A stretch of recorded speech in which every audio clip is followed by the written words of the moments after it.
All right, good evening, everybody. I've got a lot on my plate, but I am rather looking forward to doing some Against the Storm tonight.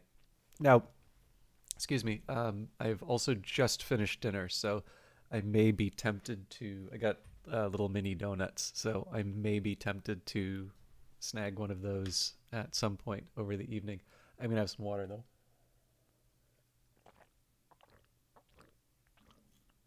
Okay, so I wanted to talk a little bit about what the plan is for Mondays for the next little while. Because I was thinking about this a bit. Hooded Horse has been great in terms of getting me a key for something that basically when they release something that seems like a good fit, they've been very generous in terms of sending a key out, letting me cover it alongside the people who they do their outreach to. And one of the big things for me is that whenever I accept a key, the plan is always I accept a key with the plan that I'm going to broadcast it, and I'm going to broadcast it, more than once. This does mean that when people do offer me keys, I tend to, be a little more reluctant, let's say, to accept them, for the simple reason that there's only so much time, and Hooded Horse has been so regular with this, and I love their games. Um, they kind of have a dedicated Monday now, and of course there's a very similar story with Brace Yourself Games. And again, these are it's not just the it's not just access to keys, right? That's something that's very nice, and I don't want to take it for granted. But another big another big factor here is I think they're a really good fit, even for the games that maybe, how would I put this, like for the ones where I like you wouldn't see that, you wouldn't like look at that game and say, oh yeah, this is the sort of thing you probably would stream. They tend to be games that I enjoy very much. And this is actually something I really appreciate about people who send out keys. Like sometimes people are going to do their best to get whatever coverage that they can, and they do a big scattershot approach, and there's nothing wrong with that. Um, but I have actually found a few times people go the extra mile, and they can sort of make the case for why it's a good fit. And whether that's just something that is a reflection of the game, or whether it's somebody putting the effort in, I'm not going to imply that Brace Yourself or Hooded Horse have necessarily done that. It's probably better that I don't highlight individuals, because I don't know what their intentions were when offering the key. But I guess the simple version of this that I want to say is that these are games where I really feel like I could kind of like sit down and almost like play them 3 times a week and have a great time with it. But this does create a little bit of a dilemma, right? So in terms of Hooded Horse things that I like and want to play on a regular basis, I've got at minimum Terra Invicta, Old World, and Against the Storm. And of course, Old World, being a 4X game, is most close to the sorts of things that are really some of my earliest experiences of gaming, and some of the things that really keep me into this hobby. And in fact, I'd also like to try and do Clanfolk at some point. Although I think if I just do it as a one-off, I'm probably going to wind up learning the game just enough to fail miserably, and then you know um, fail to follow up until the next few major updates, and then I'm learning it all over again. But it does create a little bit of a complicated situation where all of these are games that this is, I think, the niche that Hooded Horse has really carved out for itself, which is games where there's obviously a demand for it, but it's hard to sort of say that there is oversaturation. So like it would be fair to say that I think people have their preferred 4Xs. It would be fair, like some people are going to be maniacs for Civ 6. Some people are going to, really like the Amplitude games, the Endless series, whether it's Endless Space or Endless Legend. You know, I noticed that for Humankind, there were some people who were like, ah, I'll just play Civ. So it does sort of feel like people have their their preferences, let's say. And of course, I'm giving short shrift to some of the other ones. So, for instance, I think it was Proxy Studios did it's Pandora, I think it was called, and then Gladius, which is sort of a little bit more of a combat oriented Warhammer 40k 4X. But so far as I can tell, in terms of RPGs and strategy games, these are things where if you take a look at the data on Steam, you'll notice that by and large, there are fewer releases in these genres or tags than in other ones, and that it's also fair to say that they are ones that tend to command a higher price, like the average price or the median price, whichever one you want to look at for games in this genre, tends to be higher than in some of the other comparable ones. Now, an econ person would say, oh, the market's not in equilibrium. This should mean that developers should switch into making like 4X and complicated RPGs and simulations and things like that. The reason why it is that way is that these are considerably harder games to make, I'm assuming at least, than, let's say, a first-person shooter with pixel art. Which is not to imply that a good first-person shooter with pixel art is an easy undertaking at all. I think it's fair to say that any game is a very difficult undertaking.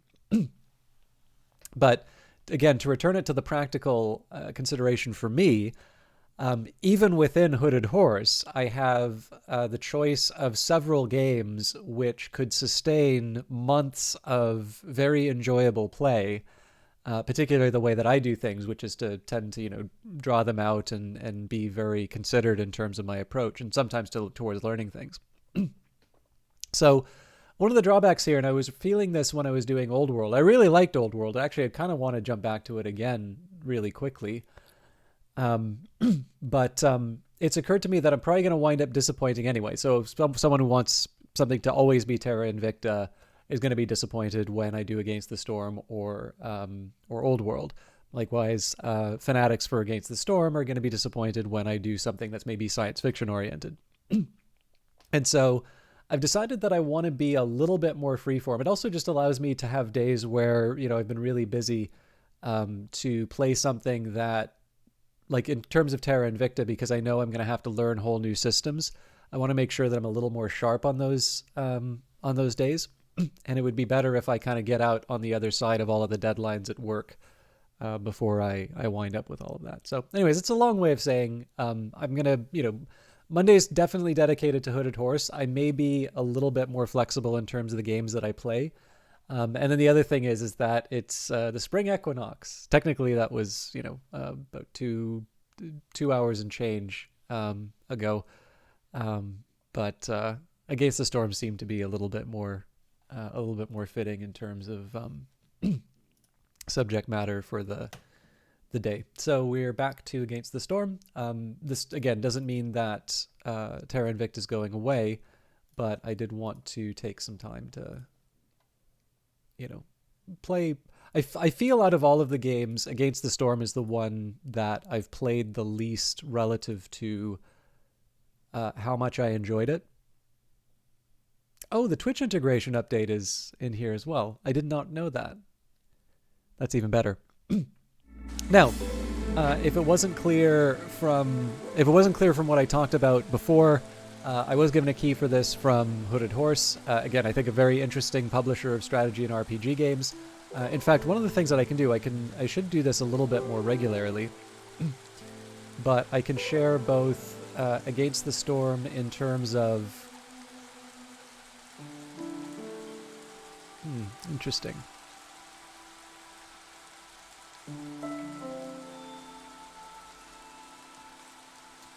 So that's the link to Against the Storm. But what I will also do for you is share with you the Hooded Horse publisher page. Because they've got a lot of stuff coming up which looks really, really interesting. In terms of me, so Xenonauts 2 is a XCOM style game. I actually haven't played the original Xenonauts. I'm told that it is very similar to the original Julian Gollop one. Now, one thing I'm interested in, it says here, The Way of Wrath, forge your path as a Bronze Age tribal chieftain in an epic strategy RPG. I tend to feel the Bronze Age is very underutilized as a setting in gaming. I think partly, especially for the hardcore strategy crowd, it's because so little is known about warfare in that period. But like the other thing I think about is something like Tyranny did some really interesting things with it. Like in particular, this idea that there's iron weapons and that, you know, it's actually this very powerful and secret magic that allows you to create iron weapons. I feel like even if you want to do, you know, a more hardcore, realistic version, you can go that way. But it's also ripe for some really interesting. It's also ripe for some really interesting kind of fantasy settings as well. So that's automatically, automatically got my attention. Probably the one I'm most interested in is Espiocracy. I haven't actually heard too much about that right now. But I think it's kind of fair to say, if you take a look at that page, I also get the impression that Manor Lords is probably one of the more hotly anticipated games. Like, I think Xenonauts 2 is obviously a sequel to a very successful and popular game, so it's hard to argue that that's got quite a bit of attention to it already. But I definitely get the impression, at least from what I've seen, that Manor Lord seems to be the one that I'm hearing about more often from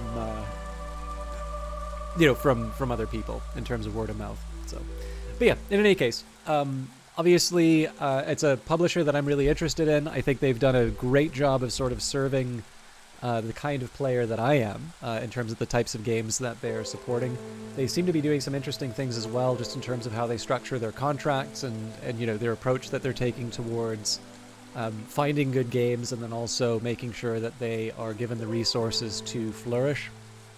And clearly in my case, I'm also very happy that I've been given a key to be able to show off some of the games as that are a result of this publishing program.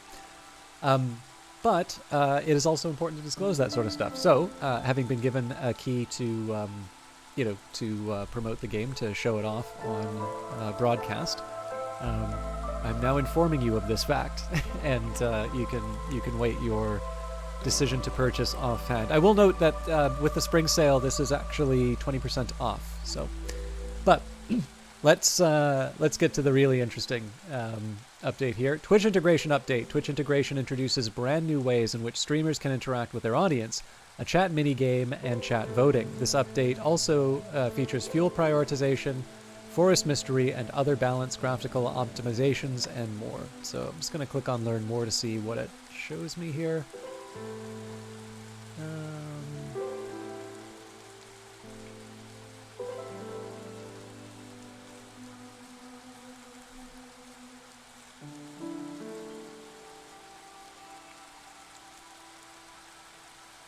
Okay.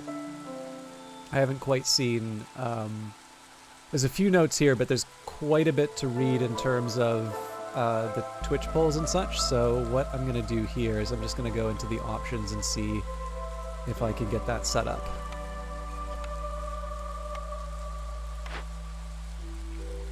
Oh, that's not right.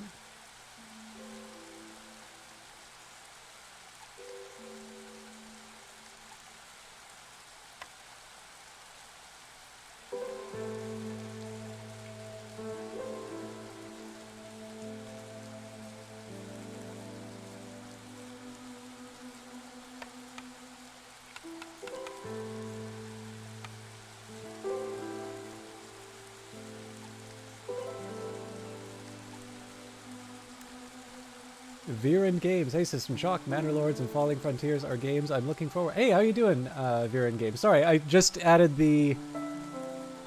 I just added the. I just added the Twitch integration here, so I thought that you. I thought that you were actually the. I thought you were against the storm. Yeah, Falling Frontiers. Actually, I think I have Falling Frontiers on my wish list, if I'm not mistaken. Conquer a vast procedurally generated star system in Falling Frontier, a sci-fi RPS where intel and logistics are decisive factors. Design ships and raid enemy supply lines, lay minefields, and construct recon stations and ambush enemy forces within asteroid fields and nebula.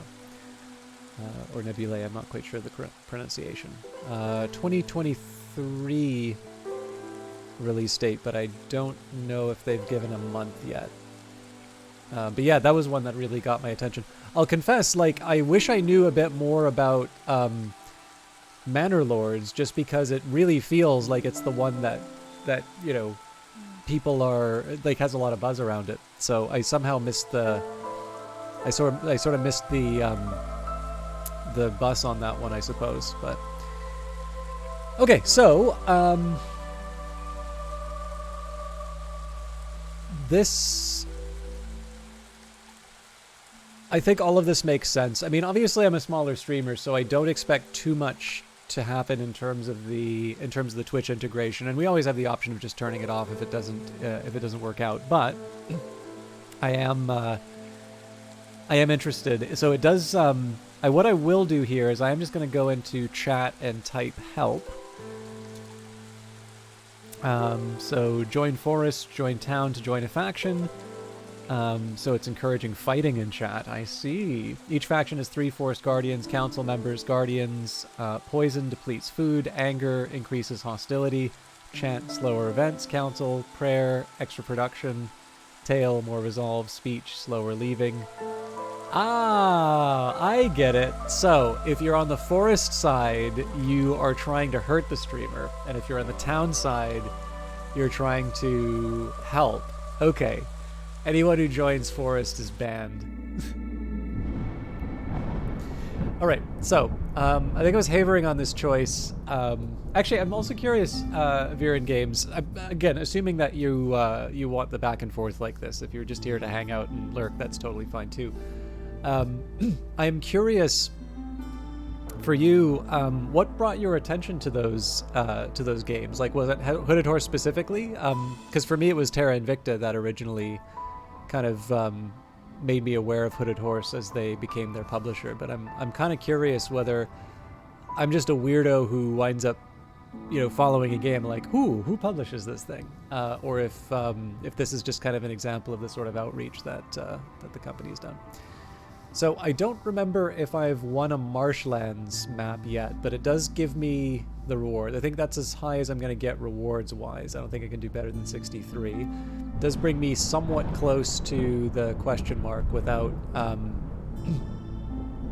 without giving up some food by being too close. So I think I'm going to run with this. We can put this to a vote. I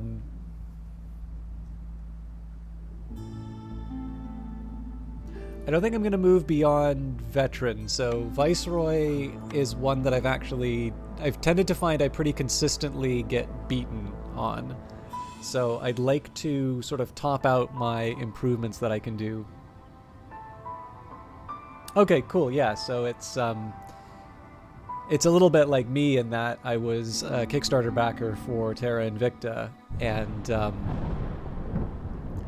sort of found out about it, found out about Hooded Horse through that. So I'm curious, like, what because you seem to know a little bit more about Falling Frontiers, like, what is it from like, had the developer done something that you were familiar with before, or just kind of a game that you had checked out? Because, like, for me, it's just an example of, you know, I'm checking out this stuff from a publisher that I'm interested in.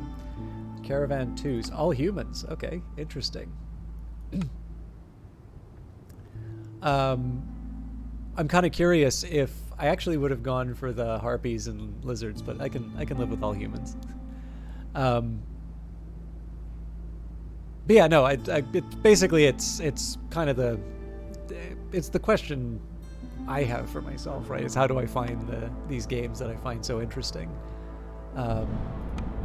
So given that I found about Falling Frontier having learned about the publisher. I'm kind of curious what I missed to discover it and be in on the ground floor. Okay, gathering knowledge of the marshlands are a gatherer's paradise. Gathering speed is increased by 10% for every 2 workers assigned to gathering camps and giant organisms. Okay. I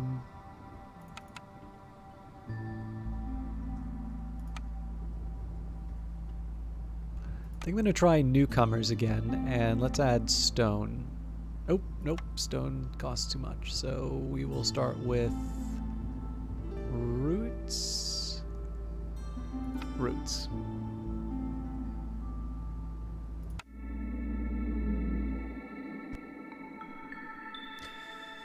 Okay, royal funding. The Queen's generosity knows no limits. Gain 2 amber every time you sell goods worth 10 amber. Looming darkness. Muddy ground, villagers off speed. Road is decreased by 30% once hostility hits 1. Leakage. The cover of the ancient hearth has been damaged due to an exceptionally strong storm. The hearth's resistance is decreased by 200. Now, I'm not quite sure what that resistance is. Cold snap, sudden drop in temperature can cause extreme hunger. So chance of double food. And charged rain. Everything grows and blooms under this heavy rainfall, even when it shouldn't. Villagers with this effect have a 5% chance of perishing every 15 seconds. Good God. Okay, so we got to be really careful about you got to be careful about this one. So complex food and services. Now, services is a really tough one.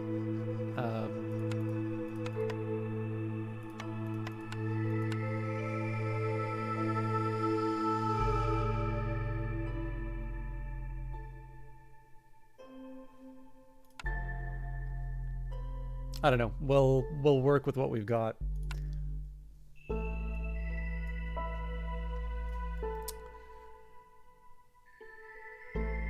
So,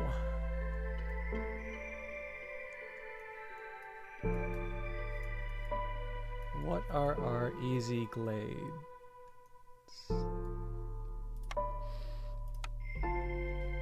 Got a chance for a woodcutter's camp. Nope, that's not gonna access it.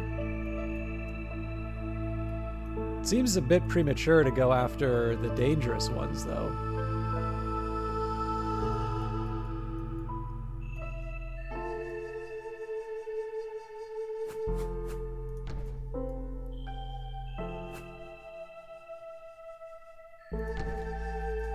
Well, I mean, we'll do the best with what we've got.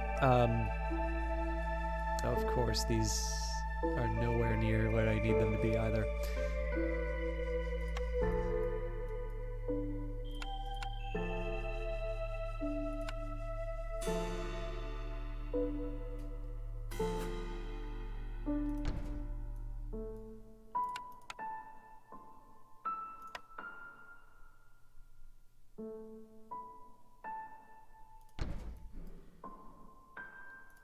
I mostly just want to clear out the woods from the sort of the hearth's range. Okay.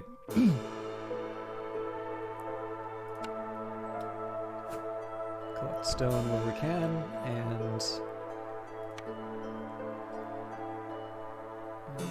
is it? Should be forager. Nope. Trapper.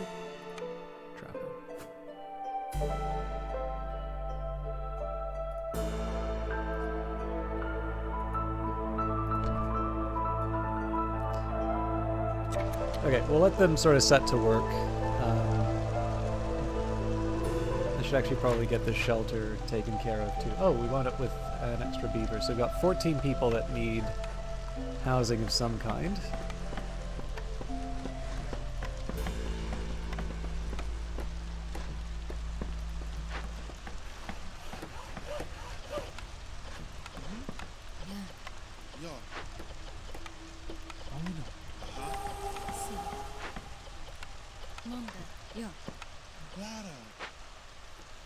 Okay, so we're gonna sort of make a beeline for the glade here. I'm gonna have to move the woodcutter's camp, but that's fine. Now, I'm going to hold control. So, like, the plan here, I want to clear out as much as I can of the area sort of surrounding the hearth. Now, again, the plan eventually is going to be to get these glades, but I have to move the woodcutter's camp, so we're not going to be fulfilling objectives anytime soon. Which is a problem if my goal is to get things done fast. I also messed up the... I messed up the distance. It's not a big deal, but... Okay, so shelters will house 3 residents. Yeah, I think we're gonna have to wait on the rest. So we've got 14 in total. 3, 6,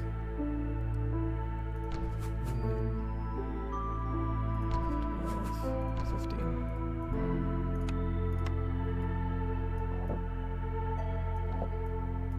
It's actually not that different from how I want to put things along. Watching YouTube videos every day, usually about strategy games. It was one of the anticipated future games or something. Since then, you've been following its development.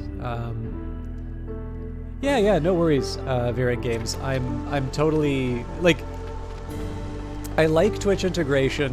I like these features because I think it's kind of fun to be able to share an experience with people. And I think it's a neat way of being able to add a little something extra to the game.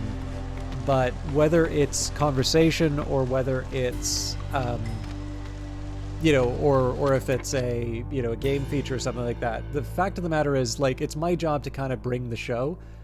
So people really shouldn't feel like they need to apologize for not participating in that sort of stuff. Like, it's a nice to have. It's not a requirement. Yeah, no, I'm happy to have people stop by. Like, even, like, honestly, one of the things that I like the most is to hear from people, you basically just letting me know they're still around and, like, they, you know, they're either enjoying the stream or, you know, they're watching the VODs, or, you know, letting me know how they're doing.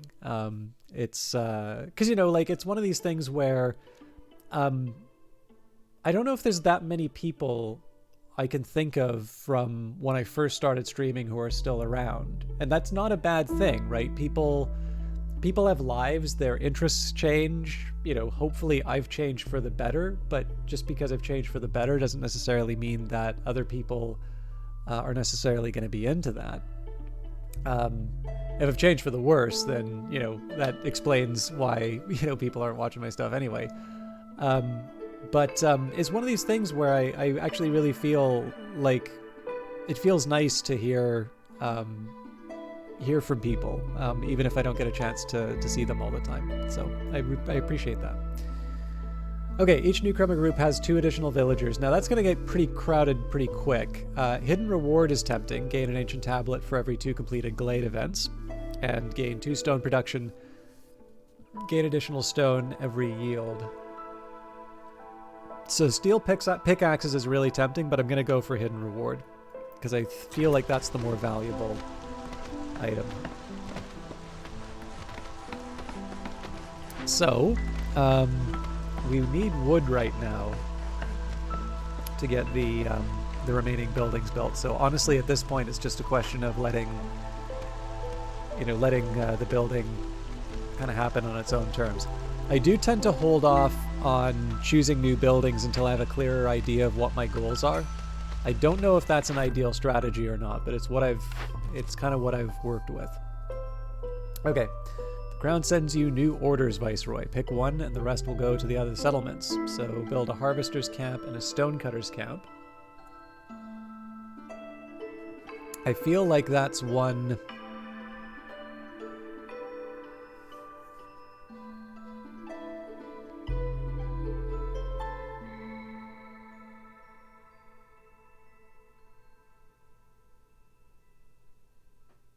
I'm going to give this a shot, but I have a feeling that they're looking for something other than the small versions of these. Copper ore or... Okay, no, I feel like we can handle 2 dangerous glade events. and trade 15 amber or 5 simple tools. I think we can handle the amber. Speaking of, I should also take a look at the trade routes. So, pack of trade goods and provisions, eggs and provisions. Radar wants simple tools and provisions, or mushrooms and provisions, sea marrow and provisions, or pickled goods and provisions. Okay, this is my old outpost. So I'm going to want to keep those in mind as I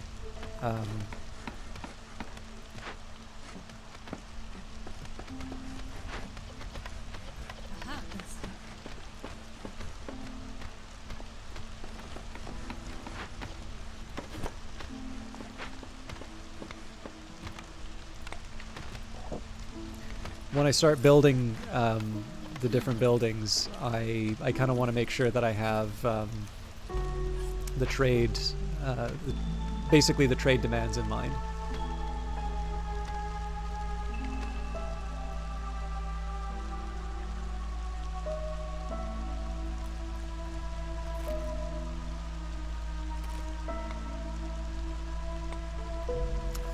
Okay, so what are we looking at in terms of glades?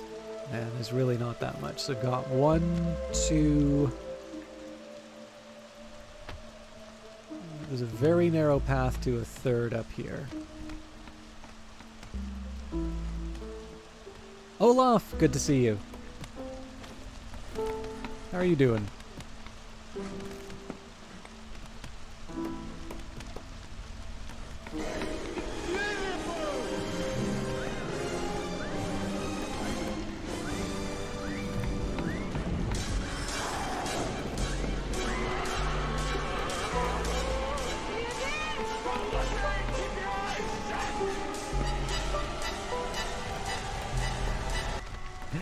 Thank you very much for 33 months. I cannot believe we are 1 quarter away from 3 years. Now, I'm definitely not going to take 3 years for granted, but that is kind of amazing that you've been hanging around this long, and I appreciate it immensely. So, thank you very much for that. I hope you are well.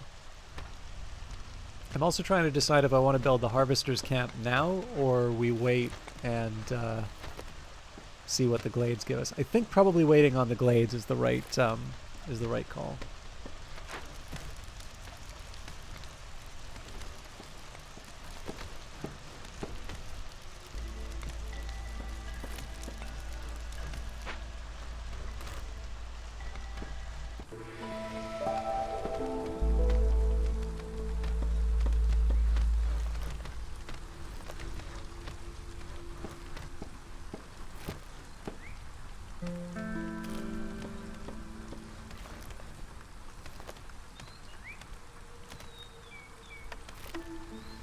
So for complex food, jerky, biscuits by far are the most important for me.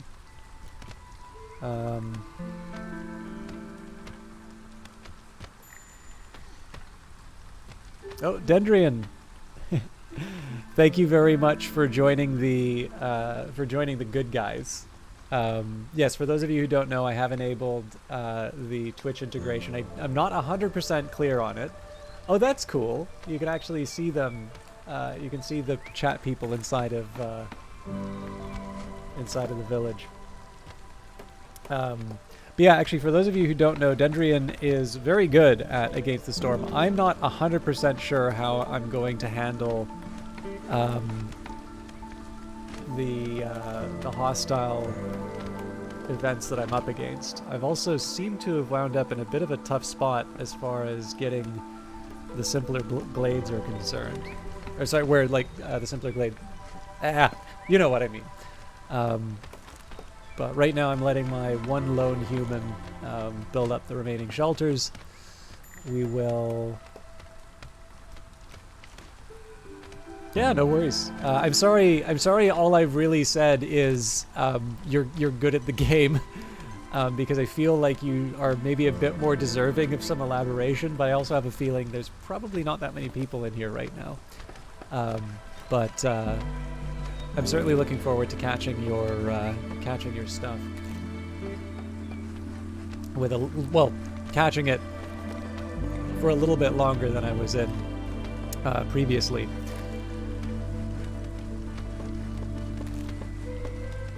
I think now's probably not the bad time to move the woodcutter's camp.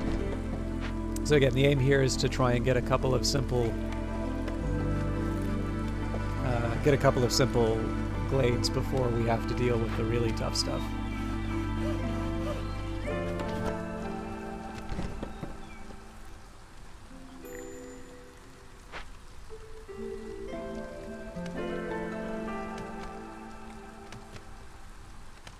It's weird that it's indecisive in terms of your status on the Council of Elders.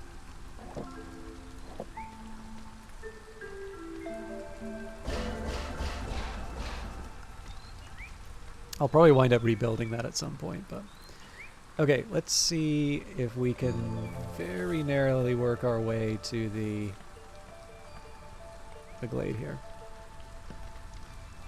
Yeah, I mean, it's not that hard for me to clear these out, but... what's odd is I don't think I've ever seen you actually populate. Like, obviously you're in the village, but what is a bit odd here is I don't see you actually populated in here. Might be maybe if I were to be the one to sort of reset it.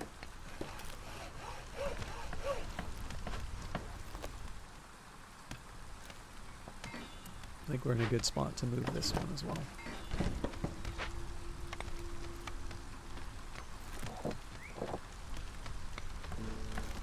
So, obviously it would be better if we had a little more space for houses and other things here. But we've got the basics that we need. Oh! There you are. Thank you for that. For those of you who are curious, if you hit !help, it will sort of explain what's going on. But what Dendrian has done here, I believe, improves my production. So, a prayer to the Sacred Flame and the Queen herself. Workers get a 5% chance of doubling their production yield, granted by one of the viewers. So there are the options of joining. You can join the Council of Elders or the Forest Guardians. The Forest Guardians will be on the forest side, i.e.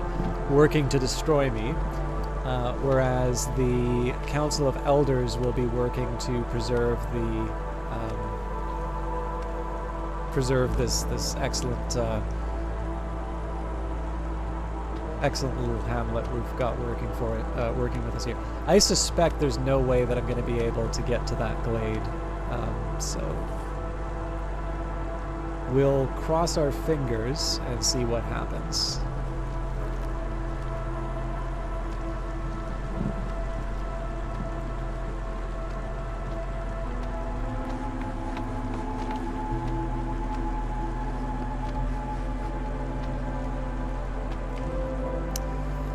Okay, Leech Broodmother and a small encampment. They would like vegetables, eggs, mushrooms, roots, and we can welcome new people in, or we can send it to the Citadel for amber. Now, I don't think it hurts to have extra population.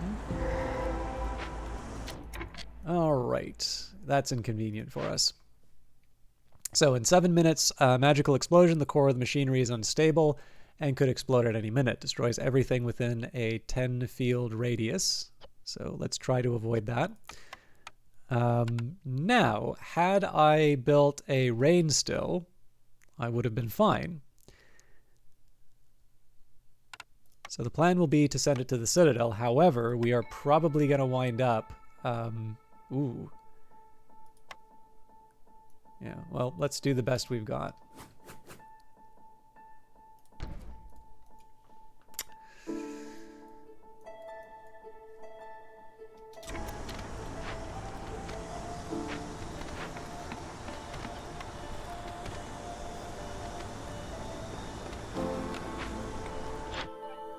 Got 147 on the trade, so we may be able to get out of jail that way. So got some more eggs here. I think we can assign a worker for new people. Also got some new bodies coming in here, so I guess I could make this a vote, but this will be the dictatorship of me. Beavers seem like a good choice here. So what's the bigger priority? I suppose it's this one now. We will be able to put Lizard towards the gathering, and we can get another shelter down. So we've got 3 people currently without homes. So 4 builders is too much. What I was hoping for originally... Oh, hang on. So we were looking for the harvester's camp, or something to put down for the harvester's camp. We still actually don't have it.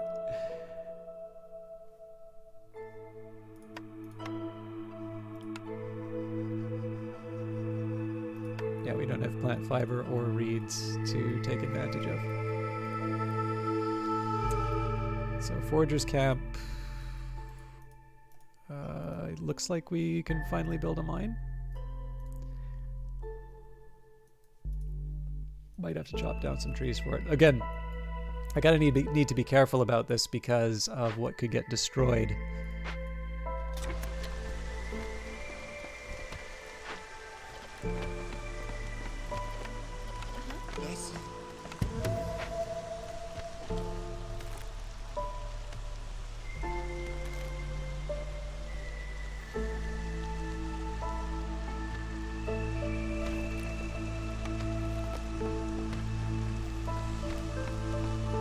I think it would make sense to...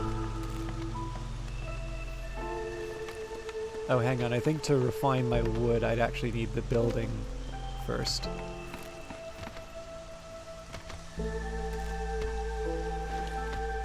Alright, let's work with what we've got here. Oh, that's not gonna... No, hang on. We should still have the planks for this. Yeah. So again, I'm not hopeful in terms of this blight machinery. I suspect we're in trouble. But we'll at least work it and see how well we can get out of our predicament. And I mean, if something blows up, right?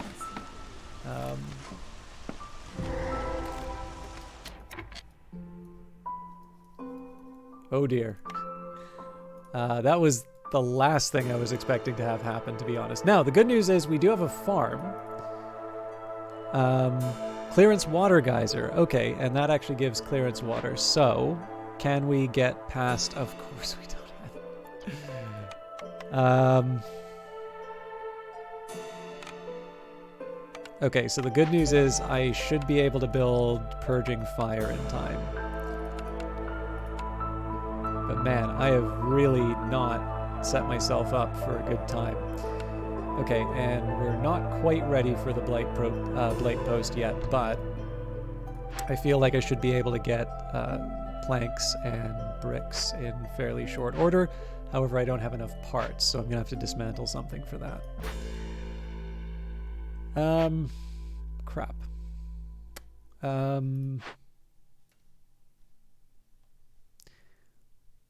I suppose dismantling the woodcutter's camp is the first step to this.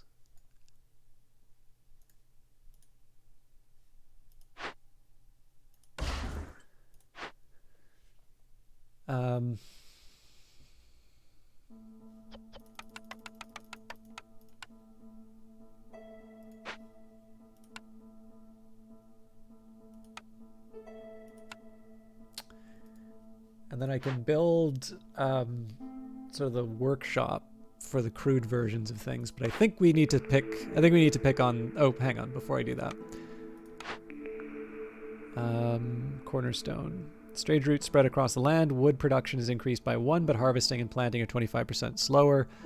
Without restrictions, villagers have a 10% chance of receiving bonus yields from production, but consumption control is disabled. I almost never use that, so that's not a problem to give up. And all farms can plant mushrooms on farm fields during the drizzle season. tempting, but again, we need complex food, so let's try without restrictions. Okay, so the brickyard...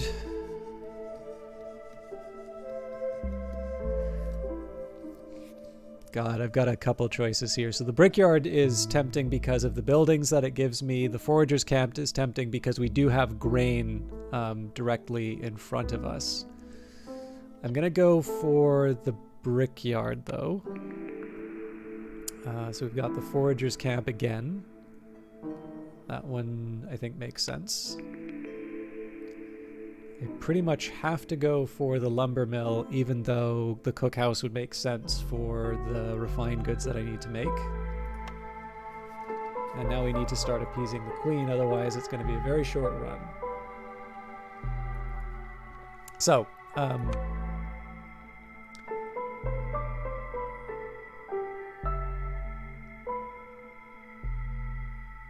we're one way or the other have to build a crude workstation.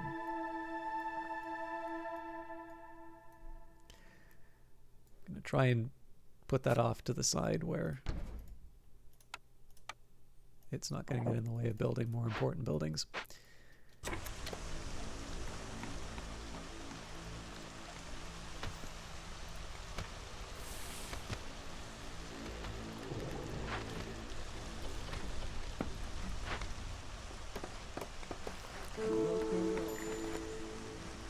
All right, Old Varloff, can you save us? I should think a little bit about the items that I need the most. So before we go there, so in 5 minutes I need technically 8 pipes. 8 pipes for infused tools.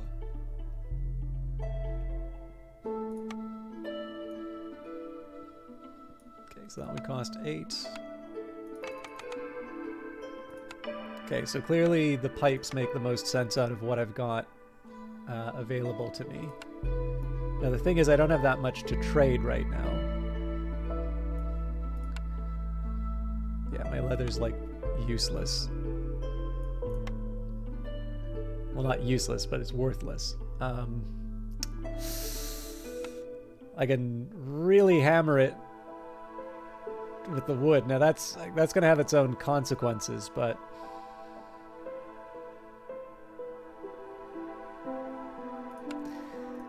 so if I run with the assumption that I can somehow work with this geyser, which again I don't think is the right call here. So for that I would need the pipes. So to build the purging fire, what I'm looking for are bricks and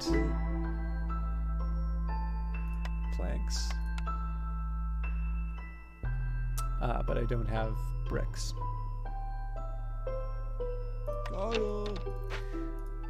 Okay, I'm gonna be cheap and avoid any deals with Old Farlough right now. Because this is a chance for me to learn by burning my hand on the stove.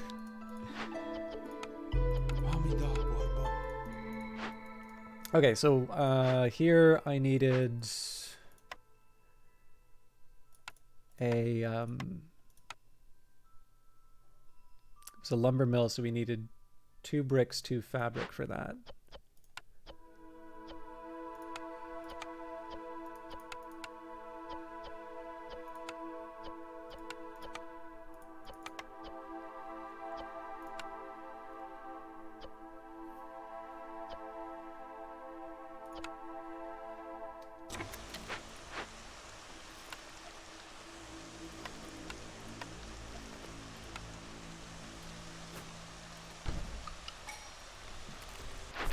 And new orders. So we should be able to manage the grain, but human resolve at 25 I'm not sure I can do. Do I think I'm going to be able to get the standing, though?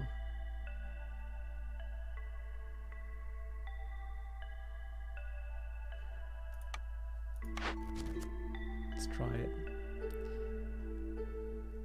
70 drizzle water. Now, in theory, we have the ability to do that. We probably... Yeah, we'll do aid for the beaver clan on that one. The building materials are a little bit more of a question mark, but...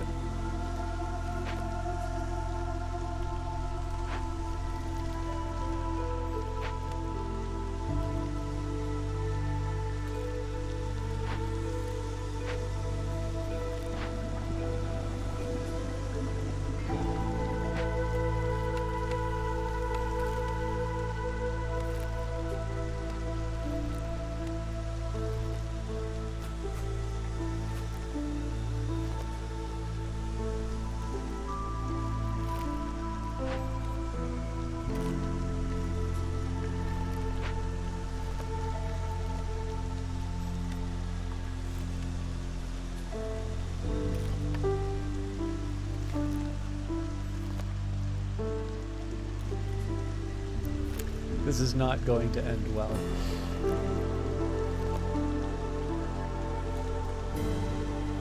Also, I still have homelessness. I am completely asleep at the switch here. I should probably be focusing on slightly more refined housing, or specialist housing, but I'm going to live with what we've got at the moment. Let's say this is the higher priority then. This construction.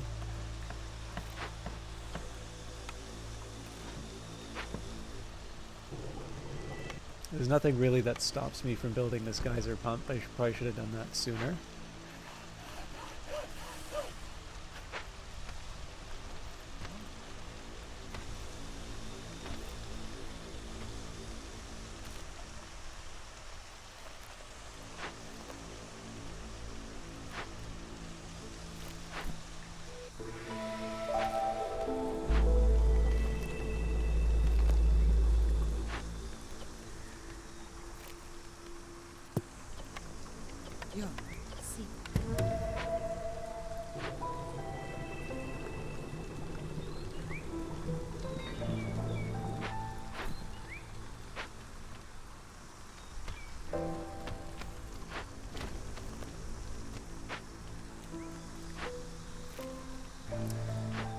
So I'm curious what the deal is in terms of these planks and fabric.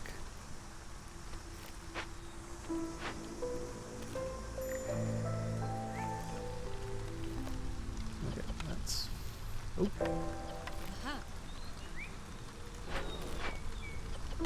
Free these two up. I don't think there's anything else for them to work with right now. Oh! He says right as it opens up.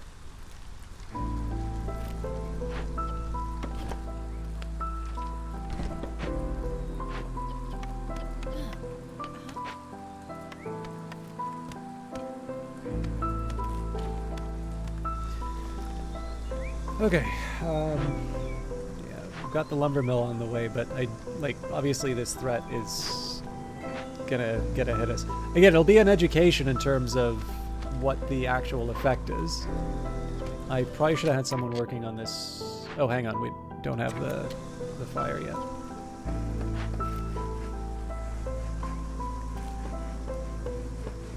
It'll be an education to see what this effect actually does, but I feel like that's going to be an expensive lesson to learn. Okay, we'll spike them for now. Put them to work here. Let's get you focusing on planks. I think they can just keep doing their thing no matter what. And I think I went for... Yes.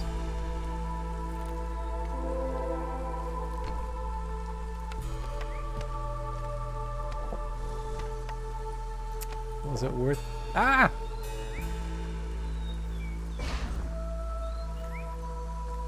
It wasn't really worth it, was it? Alright. We're now going to see what happens when the magical explosion goes off. Okay, we're probably going to lose this and this. Oh my god. A few people just died.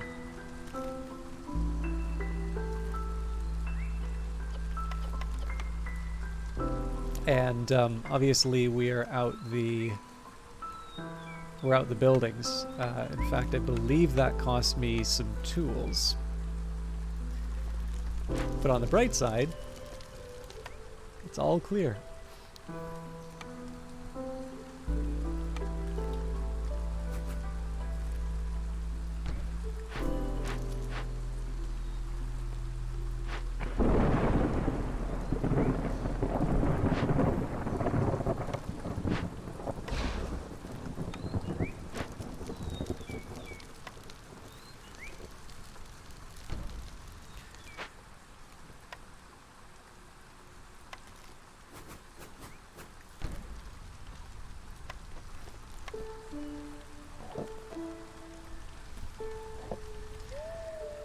Okay, obviously a setback, but we'll work with what we got here.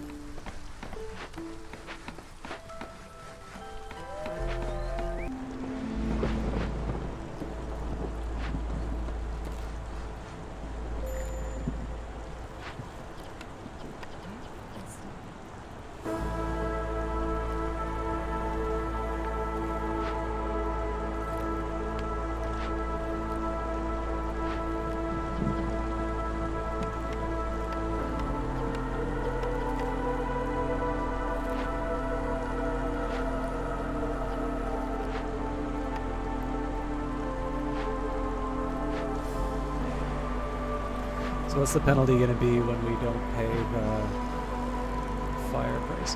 In this case, we might as well cancel the geyser. Because we don't have the need for these anymore. Light rot feeds on the tree's valuable nutrients, making new cysts much more resilient. Cysts burn for 5 seconds longer. Okay, that sucks, but we can live with that.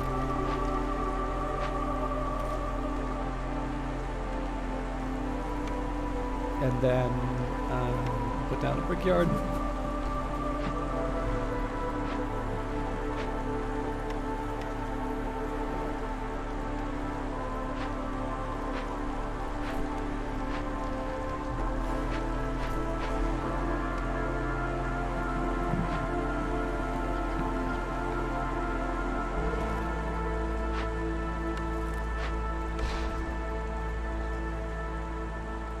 So yeah, not ideal, but where we could also be in a worse spot.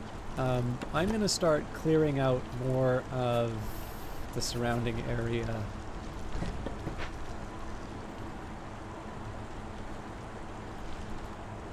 Obviously we need to get our act together before we go too much further.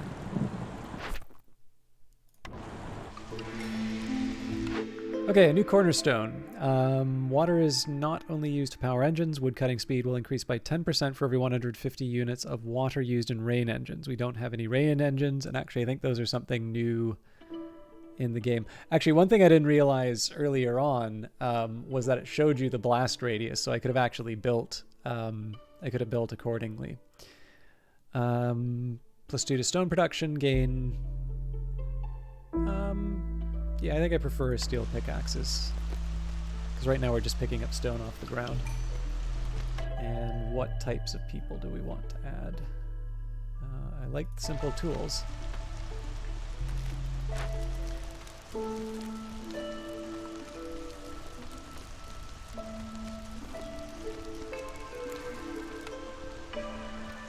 Okay, beaver houses should be pretty easy to handle.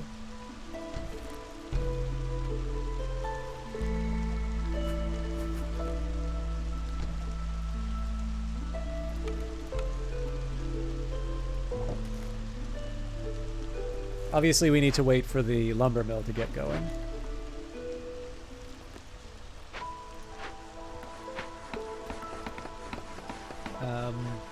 Lizard houses.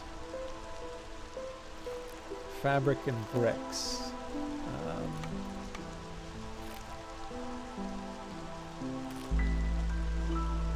We only need 2 of them.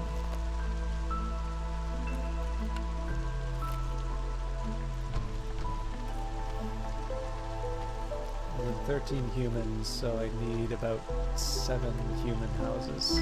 Human houses are definitely the higher priority.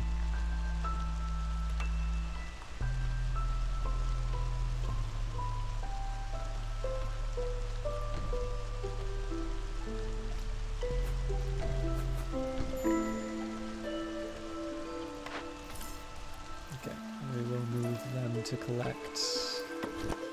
Might as well get them collecting the meat.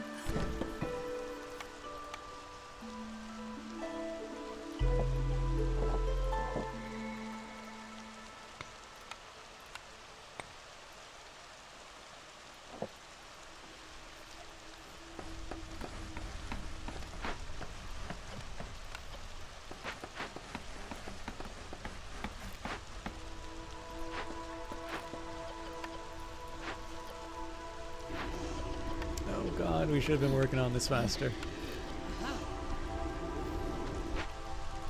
Also, do we only have one... Looks like we only have one camp chopping wood now. I guess the other one got blown up. I should have been paying attention to that.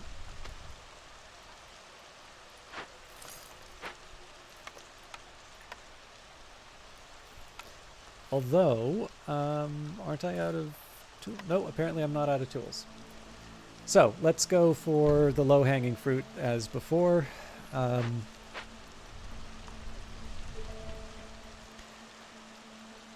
when I can, I'll try and... I will actually finally try and deal with some of the trouble. Oh yeah, actually, hang on. Put lizards in the blight post, they'll be happier. Now, first question, do I have enough of the fuel reserves? No, so we'll wait until we have 4 of those, and then we can go after the withered tree. Okay, you can stop making bricks for a bit.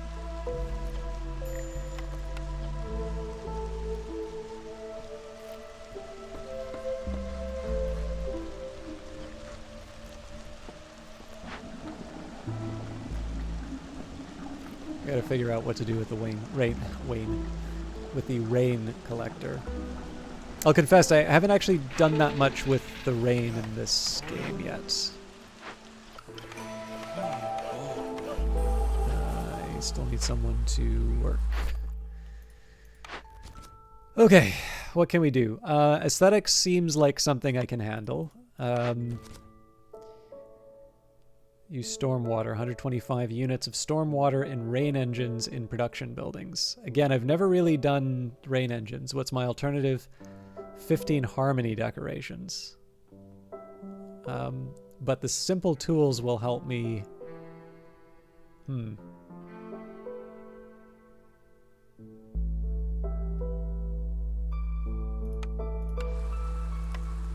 Harmony...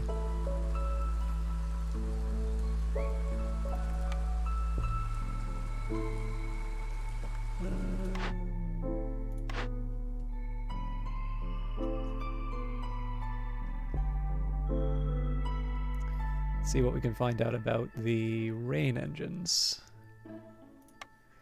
Rain punk technology utilizes the unique properties of the rain to power advanced machinery. You can harness this technology by installing rain engines in your production buildings and fueling them with infused rainwater. Rain engines can increase production speed, improve the chance of additional yields, and reduce the workload on workers. To install rain engines, select a production building and navigate the rain punk tab. These engines require pipes for installation and need to be fueled with rainwater to operate. Once installed, you can adjust their power levels, monitor their water consumption, and see the amount of pollution, blight rot they generate. There are 3 types of infused rainwater: drizzle water, clearance water, and storm water. These can be collected from geysers and found in glades. Each geyser contains only one type of water, and the geyser pump must be built on top of the geyser to extract it. Different buildings require different types of water. Drizzle water is primarily used in food production. Clearance water is for crafting and artisanry, while storm water is used to boost heavy industrial production. Okay, so I suppose the question comes... I'm totally fine with that.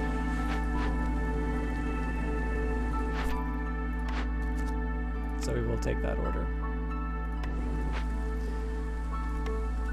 Do I have a place for the harvester's camp yet? We have nothing to harvest. I may just build it for the sake of completing the mission, though. And I do have a trader, but I have no idea what I want. I feel like we're not really producing enough sort of special... We're not really producing enough of value to get the most out of these trades, as much as I would like to get the simple tools. So with that in mind, 12 tools to send to the Citadel. Please tell me we've got our... Yes, we do.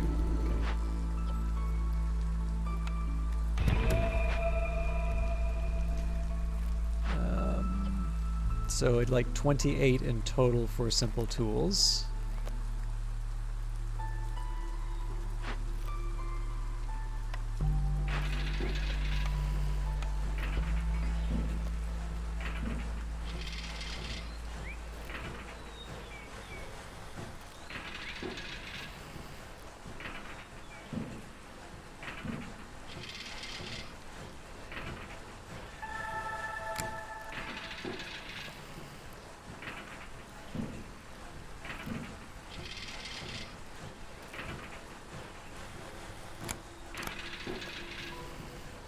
Might as well crank it, right?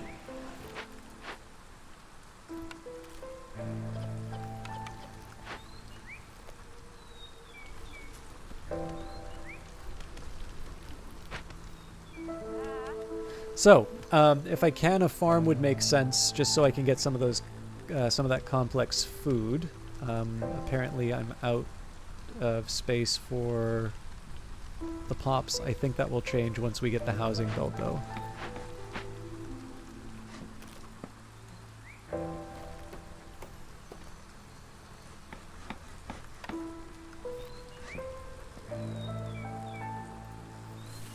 Yes, well, there isn't a reason to do that. I will just build a harvest camp because I can.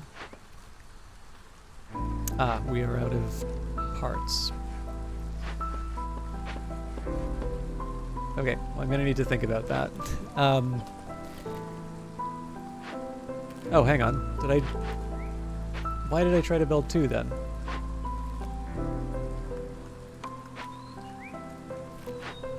Sorry, I am totally out to lunch.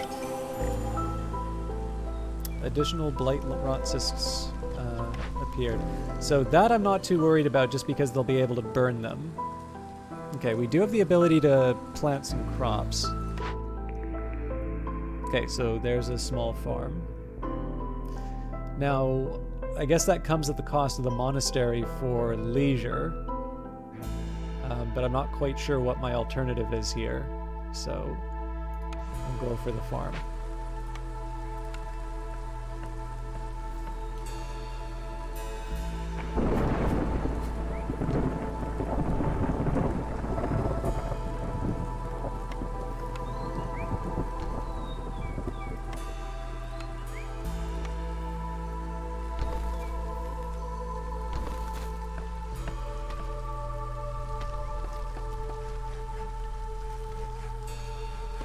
Okay, and the good news is because of all these beaver houses we're building, we don't need to worry about homelessness.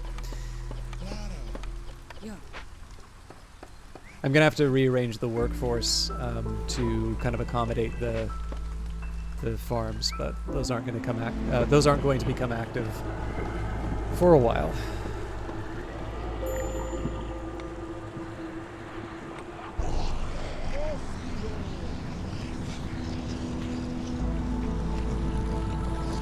I've never really gotten a chance to interact with the blight rot here, so...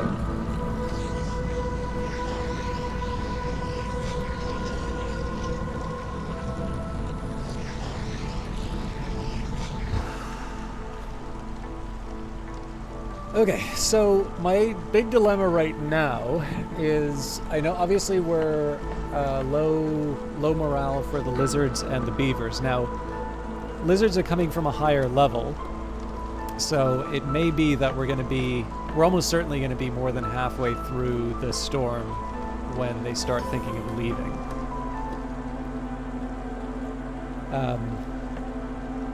Tail. As good as the Gleeman's tail, but it did its job. +1 to global resolve. Ah, bless your heart.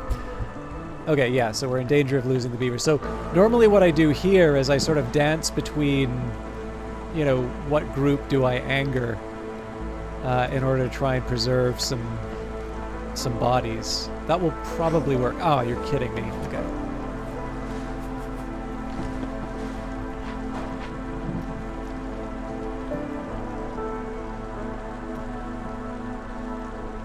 Actually, in this case, I don't think it'll be necessary because the storm year should finish.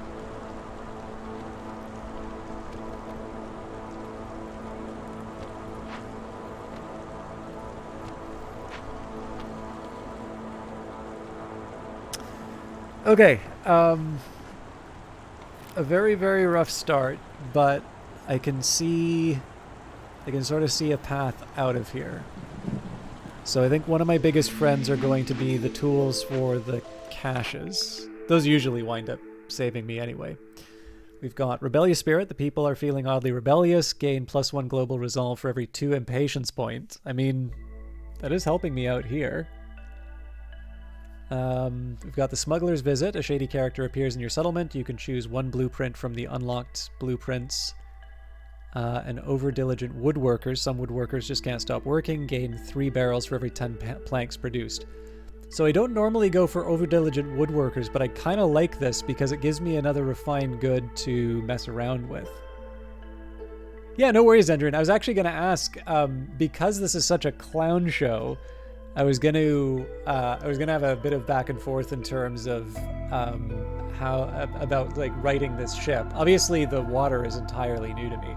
But I appreciate you hanging out, especially because I've sort of been just looking like 5 seconds ahead, and that's about it.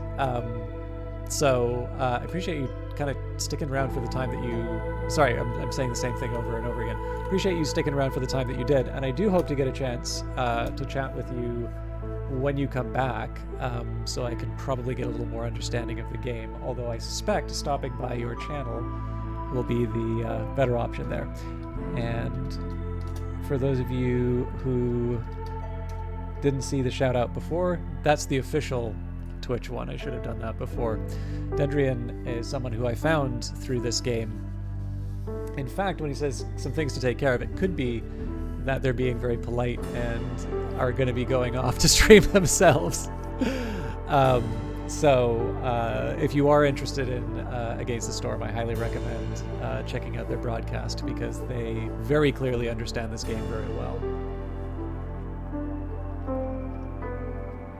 Okay. I think I'm going to do the Overdiligent Woodworkers just again so I have something to trade. New arrivals. I don't dislike the idea of more beavers, but I feel like more humans are going to be the thing that help me out with the farms.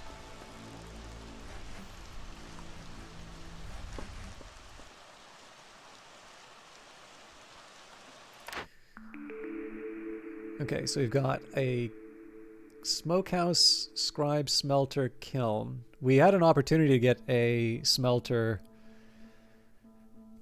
We had an opportunity to get a smelter from that glade that blew up. I am slightly tempted about the smokehouse, though, because humans and lizards like jerky. And we do need complex food soon.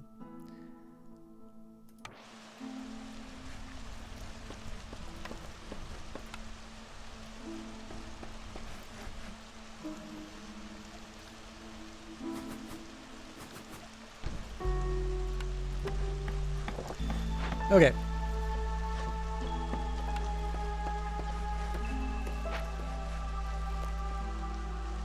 Collecting a lot of eggs, so we may want to move on that.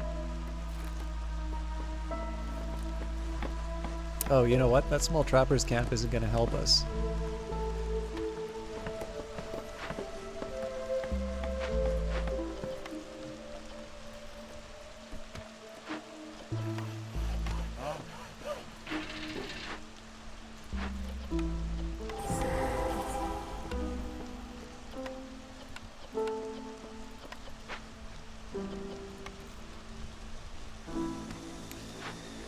Another one of these.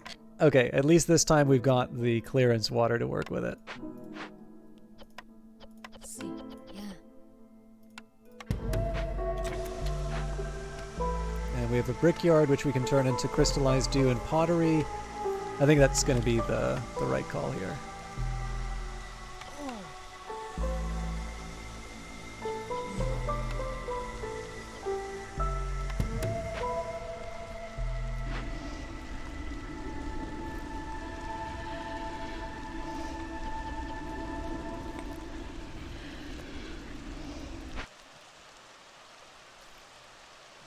Then just give me a quick second.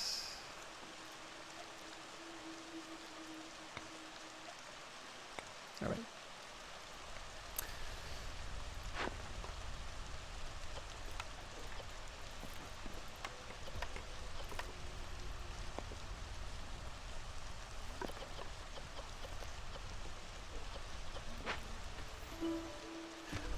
Now that wasn't the smartest thing I could have done because I do actually need one person to build and plant these farms.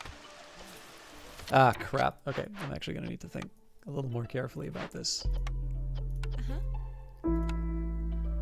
I'm going to go all grain.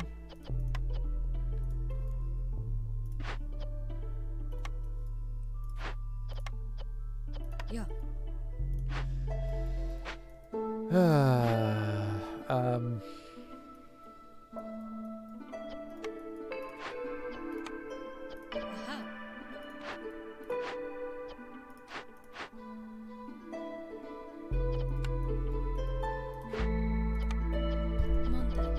Vanguard Master, how you doing? I know better than to ask on something you were feeling nervous about. How did it go? So I will say, I hope your meeting went well. I want to say thank you for the feedback you sent. The financial part was quite useful in giving you some ideas regarding the meeting today. I hope, so it's one thing to give ideas. I hope they were useful ideas for you.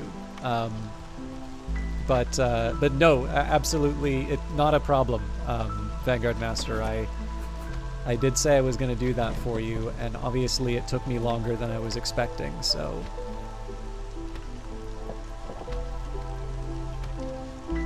Went okay. Cat isn't in the bag, but it was a positive meeting. Hey, look, that's, you know, that's good to hear, right? Like, I'm pretty sure... I'm pretty sure if the answer was no, they would have told you right away. As you say, right? Doesn't mean you've got all of it, but you have more than I think you were going in with. So, and more importantly, like, just to be clear, like, I know this is the sort of thing that can seem like, I don't know, a consolation, or, you know, like, I don't know, just trying to be nice for the sake of being nice. Like, I do want to say, like, please keep in mind what you have done is well beyond what a lot of people, like, you're already at a point which I think a number of people would sort of say, oh man, if only I hit the point that you did, I would have had it made, right?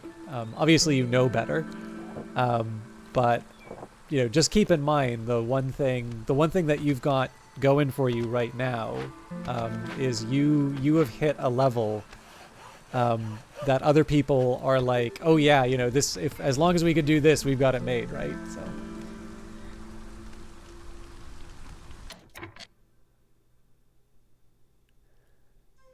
They dropped a lot of hints of, guys, you need to give yourselves more time and ask for more money because we have to go sell this idea to someone else and you're scaring the rich people. Yeah, I mean, I probably couldn't speak from experience, because obviously as a hot guy, I have absolutely no problem not being single. Clearly this is just something that I don't understand what these mere mortals are talking about. But like, to a certain extent, right? I'm not going to try and take credit where that's not due. But yeah, to be clear, that is absolutely the sort of thing that I was trying to point you to in my comments. Because I have the benefit of sort of knowing you and knowing the assessment that you're making of your abilities and like your ability to deliver on this thing, I would be wrong to I'd be wrong to just turn around and say, it's like, what the hell are you talking about? You got to do X, Y, or Z. But hopefully, well, I mean, you sort of said that there something on the financial side sort of helped you get some ideas in terms of where you're going with that. What I tried to do as best as I could was to give you the idea of when you do this point of comparison here, here's the number that people are looking at. Now you have a really clear idea in terms of what sort of your production function is. You have a very clear idea in terms of what you can accomplish and how long it's going to take you to do certain things. This is Cole, isn't it? Damn it. But yeah, it's a whole other business. I mean, I think your contact kind of told you, here's what I have for a team. This is how long it takes us to do this certain thing. So that was kind of what that example was hopefully trying to sort of push towards. But yeah, I mean, obviously I wish you got a yes in the room. But I'm really happy that what you're taking out of this is that it was a really productive meeting, and that it you basically got an idea in terms of what they need and what they're looking for. Because I think the worst thing that you could walk away from with in something like this is, not only did we not get it, but we have absolutely no idea where we went wrong. So obviously I'm hoping for the best for you. But I feel in this particular case here, you're gaining, it's kind of what we talked about before, right? This is not just setting up your current project, even though that's your focus. It's really setting up it's sort of setting up your entire game career. Just finished making a roadmap breaking down what you're going to make, how long we're going to make it, how much we're estimating it will cost, which is vastly different from what we originally estimated. So I'm going to leave it here, and tomorrow when I wake up, we'll read it again. If it still looks good, we'll send it to them. Cool. I'm trying to think if there are any other I'm trying to think if there's any other budgeting resources that I can give you on short notice. But if you can all give me a little bit here, I really need to floss, because from the very start of the broadcast, I've had something kind of caught. They mentioned that they usually say no right off the bat when someone comes to them without a playable prototype, but they made an exception for us because you sold them on the idea. And like you mentioned, you have to convince them that you can deliver. Not a popcorn kernel. I haven't had popcorn in ages. But yeah, no. It's the dumbest reason for me to take a break, but I feel like I should get some water as well. I'm sorry. I feel like I've been really listless on Against the Storm tonight. I will try and do better on the second half, but I need a little bit of a break. So we'll be back momentarily.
Okay, I appreciate you all putting up with my my little break, or most of you anyway. Just for the record, with oh,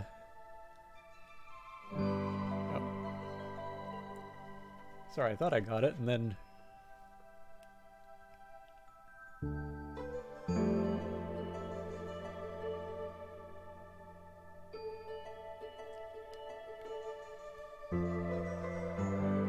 normally I'm not that bothered by like the stuff in between my teeth during the stream, but it was really bugging me.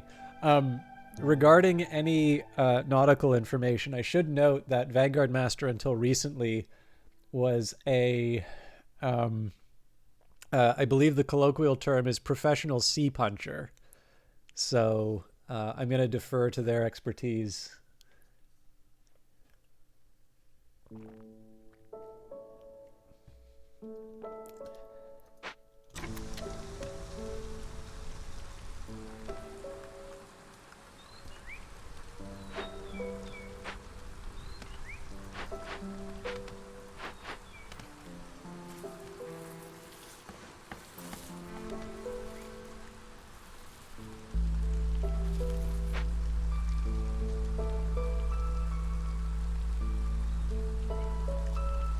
Oh, actually, I totally shouldn't do this while I'm...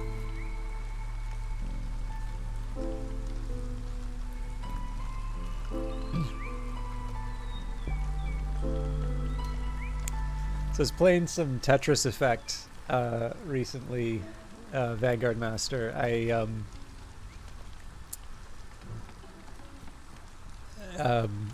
Just kind of in anticipation of the Apple streaming movie that's coming up, the Tetris film that they're making, and I'd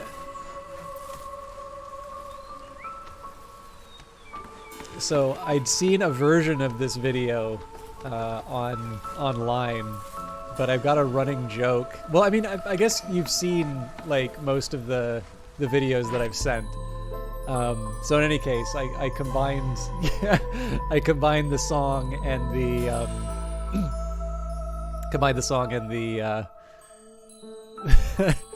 the Tetris video to produce what I consider to be a masterpiece. Okay, I think we were already working on the harmony buildings, so if not, it's even better opportunity for me to do that now. So let's focus on building materials and trying to sell some trade goods. The smithy's tempting, although I don't know where we're going to get the copper from. Cookhouse is also tempting because of the skewers and the biscuits, which would cover basically the rest of my...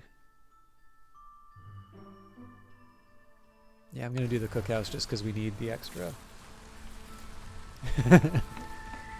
Thank you.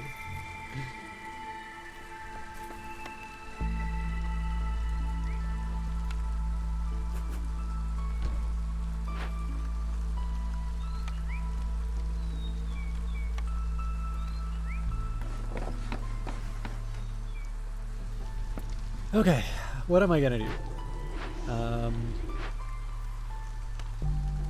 We're dismantling the brickyard. We don't have the tools that we need.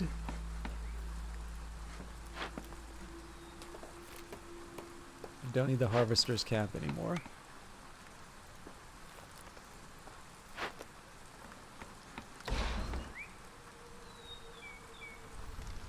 So provisioners, I think. Or a makeshift post.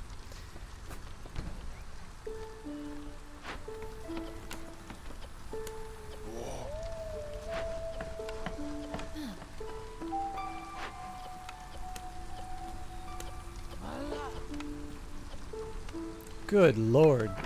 We really don't have any meat.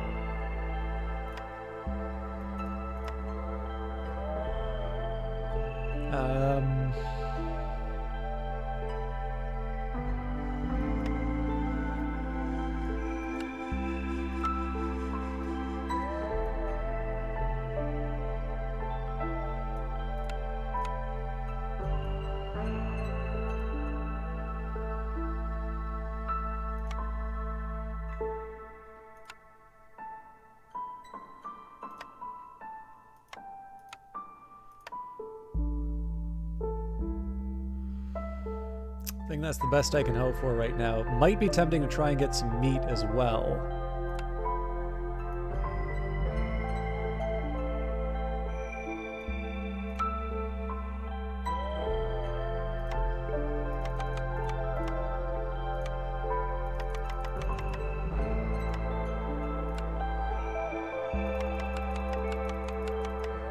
Oh, hang on.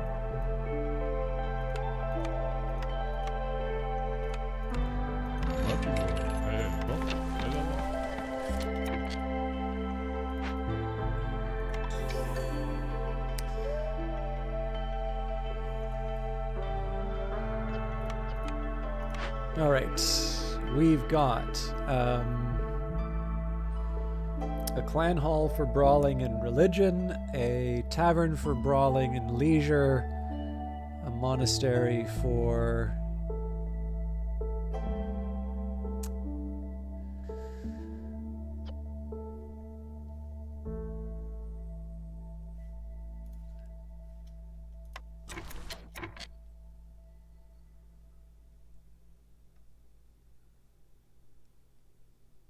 yeah, we'll go for the leisure, although I don't think I have a source of ale.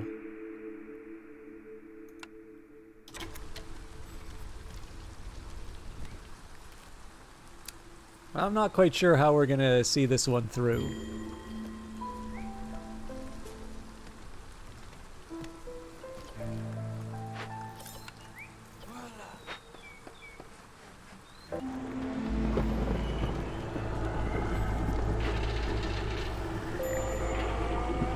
Oh boy.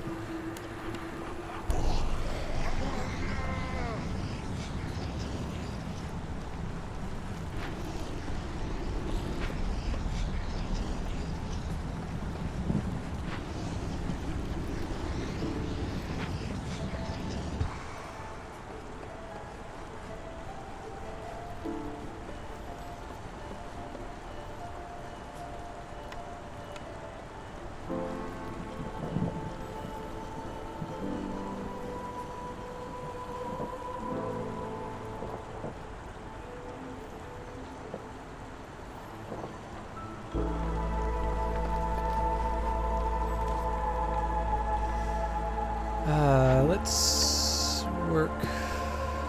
Yeah, let's try and send as much as we can to the Citadel.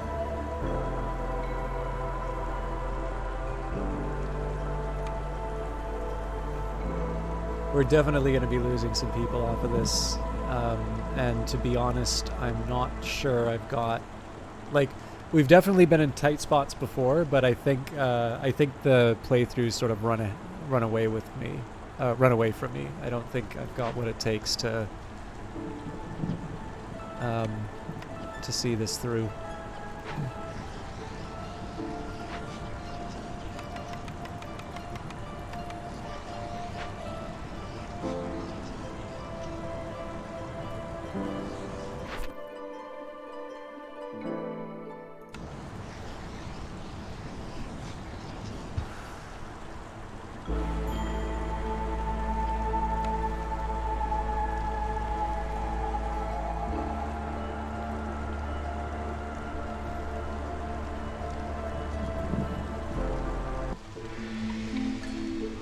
Well, I mean, in fairness, we only lost one person.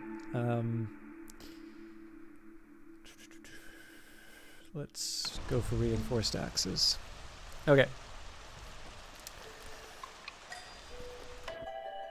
And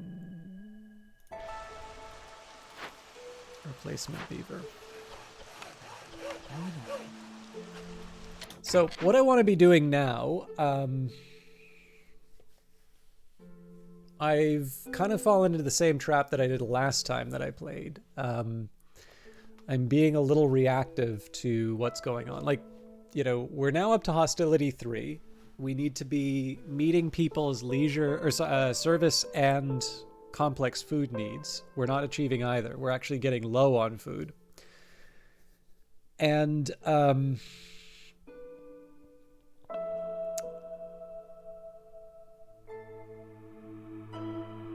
oh yeah, hang on. I'm making grain, but I'm not making flour, so biscuits are meaningless now. Yeah, so the only way I'm really going to get out of this is by getting more buildings. I get more buildings by fulfilling missions. Or orders. So, aid for the Beaver Clan, we're definitely going to achieve. Now, 2 objectives are actually very straightforward for me. 15 aesthetics and 20 harmony. So let's work on that before anything else. And then the next thing that I'll do is think about, so we've got mostly good lizard housing, but like clearly we have more now. 15 humans, clearly we're not meeting those requirements. So again, I want to make sure that these are really low-hanging fruit, like 15 aesthetics, 20 harmony. So I really should have gotten that taken care of right away. But once I've got that, we can think about the kind of the next steps. So.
Really putting 20 of these things down, huh?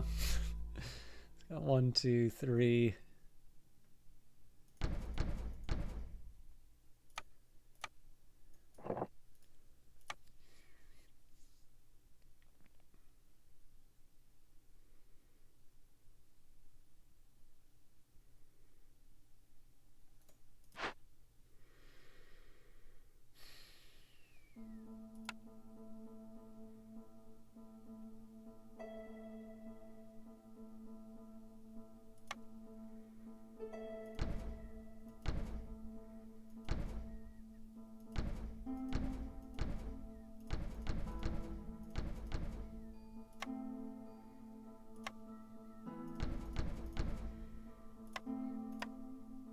It'll look ugly as sin, but it'll do the trick. Some of you may die, but that's a sacrifice I'm willing to make.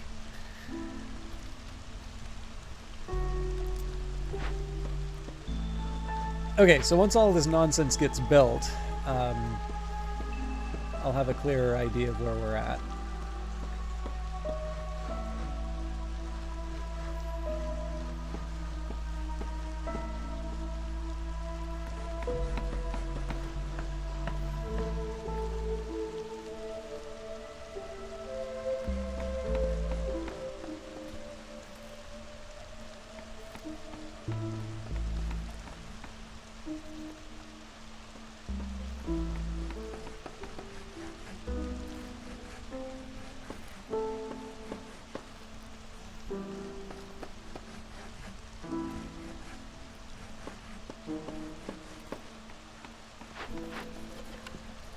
Okay, God, what am I gonna do here?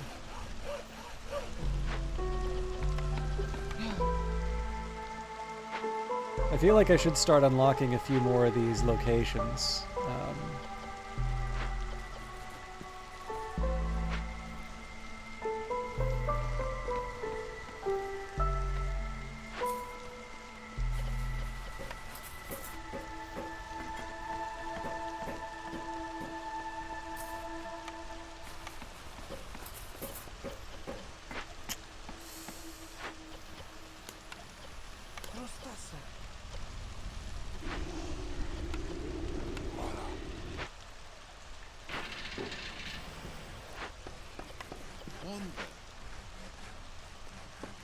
By the way, for those of you curious about the Twitch interaction,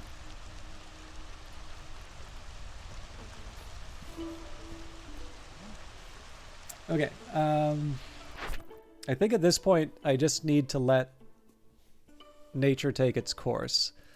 The human resolve situation is something that I can have a direct hand in. Oh yeah, okay, with that in mind. So yes, human housing is actually something I can work on. So we've got room for 6 now, but we've got 15. So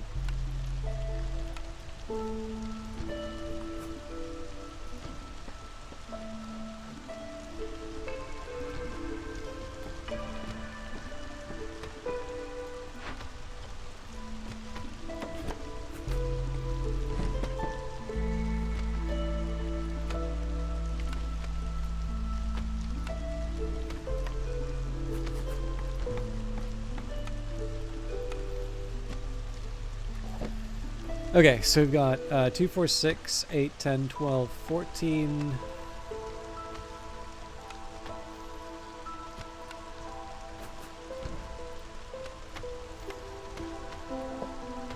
$16.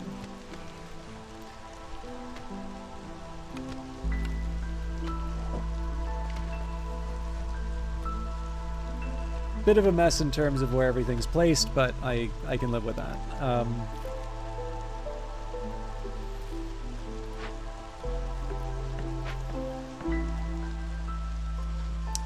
We're almost out of meat. I can get eggs, but eggs are a kind of a basic good.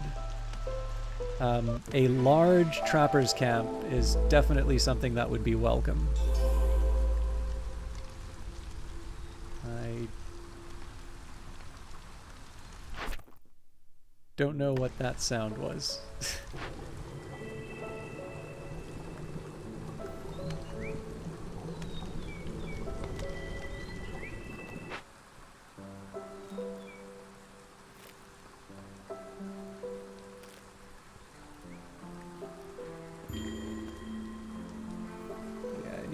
I need to figure out a better answer to the food situation.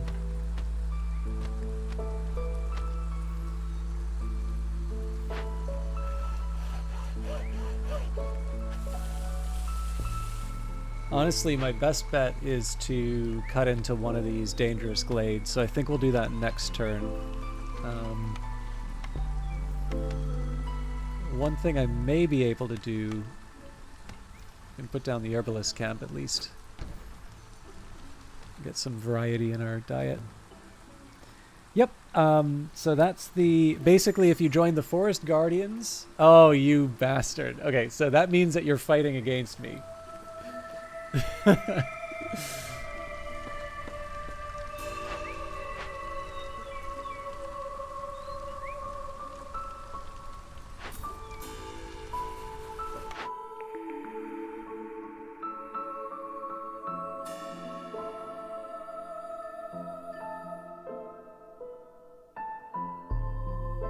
I think I'm gonna re-roll this time.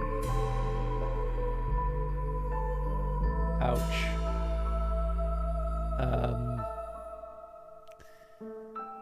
I should have gone for the smelter.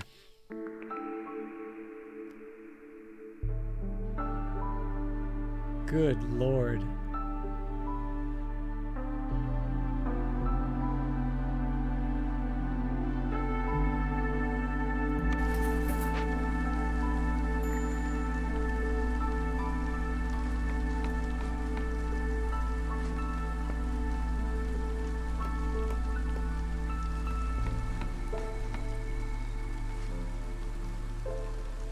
Yeah, those rerolls did not help me.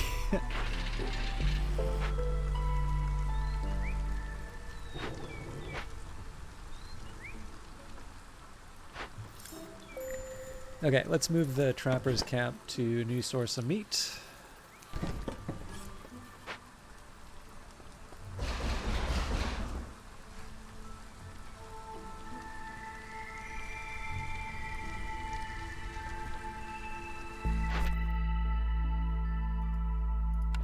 I think we need to wait for the storm for the next kind of batch of water that we can use.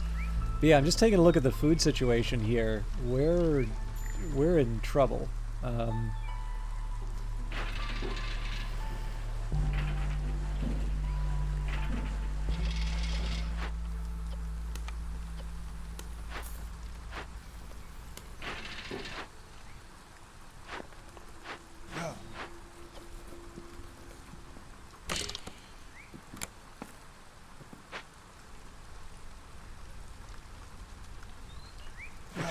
We might as well crank it.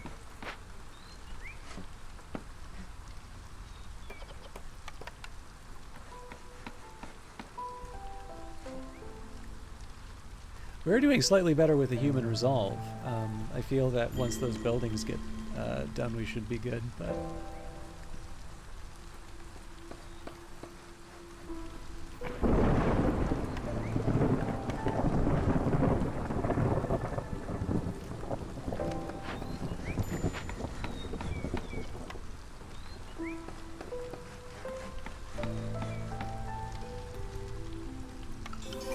Okay, so we can stop building the building tools.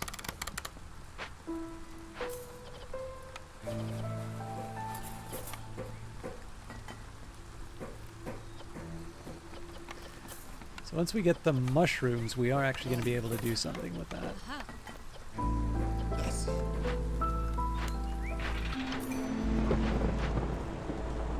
And amazingly, we apparently are not going to lose any... Ah, here we go. Yes. We're going to start losing a lot of people. Okay, the last orders. Can I actually pull this thing off?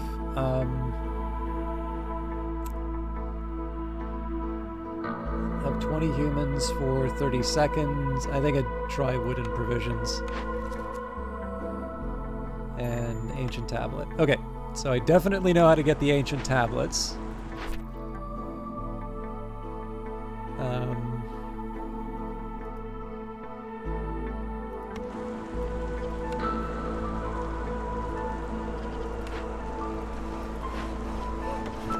So yeah, we need to start going aggressive on some of these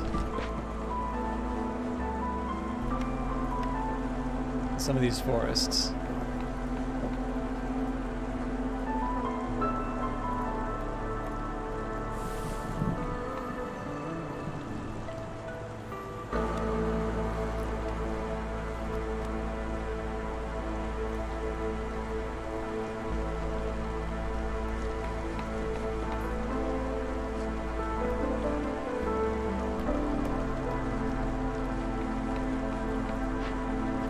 should also get someone working the rain collector.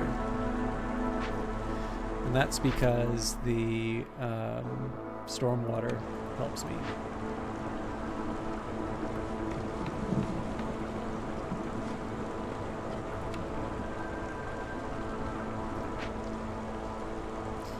Okay, we're probably going to lose some people.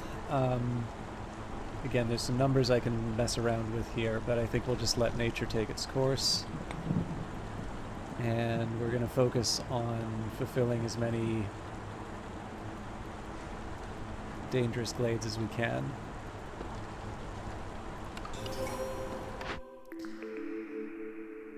Okay.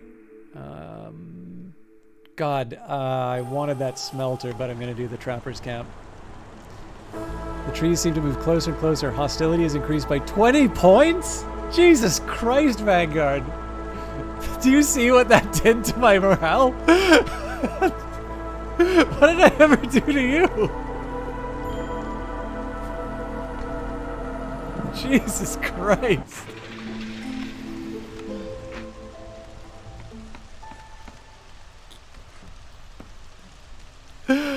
Oh, man. Algrins has joined the Council of Elders to try and bring about some order. Okay, so we've got somebody working on the bricks. We've got somebody working on the fabric.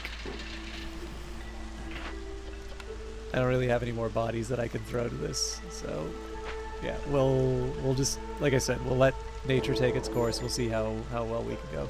Sothar the Ancient. All right. Do you have tools? No. Then what good are you? Technically food? Well, they don't have any food either.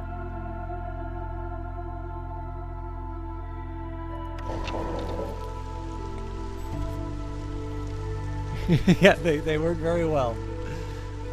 Successful test, Vanguard Master. Thank you for that.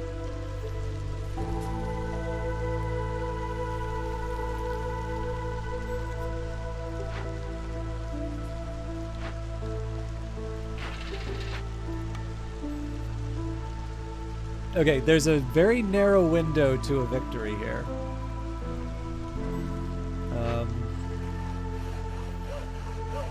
I'm going to resist throwing some more bodies. So I'm going to chop my way into this glade first. And then we'll see... We'll sort of see what the next step is. I am a little worried, though, that the herbalist's camp isn't getting built.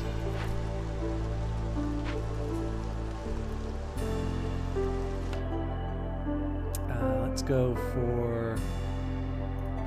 That gets me more food.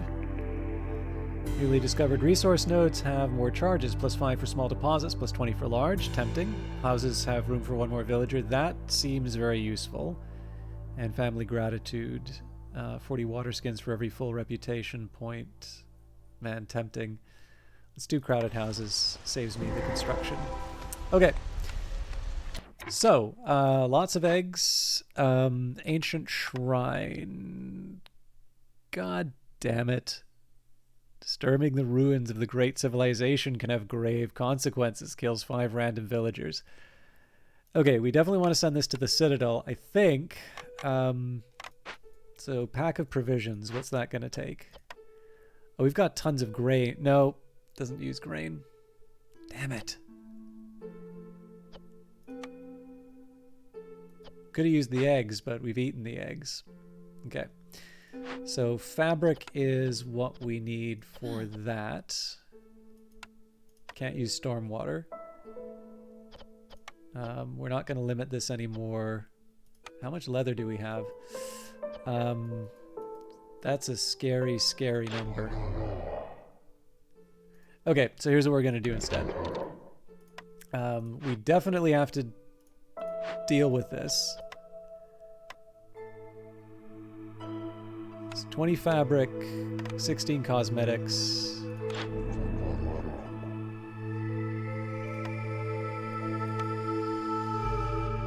That's going to cost me 4. Four seems better.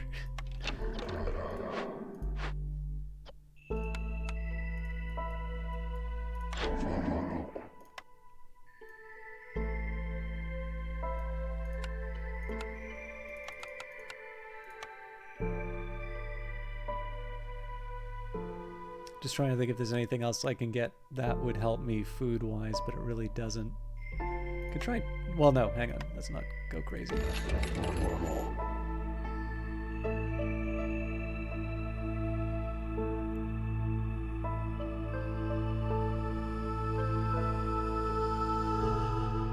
I believe it's one member of the council. Like, I believe you can have one effect for each member of the council. So right now there are 2 people, one on Forest Guardians, one on Council of Elders, working to either bring about my success or ruin. Okay, so yeah, if I can get tools, we have a real chance of winning this thing. That's a big if, though.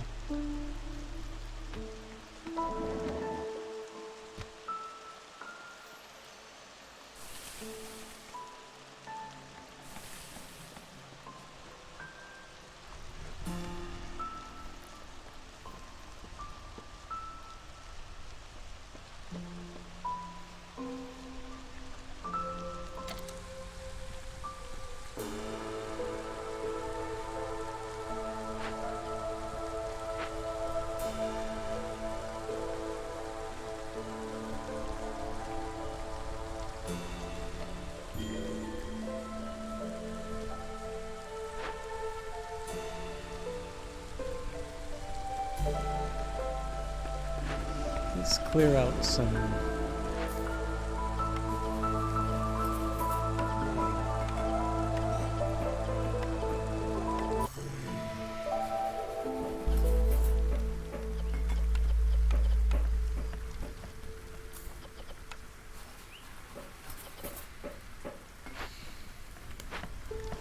I'm just trying to get all this stuff built, because like obviously we've got mushrooms that could be picked up that are not being worked right now.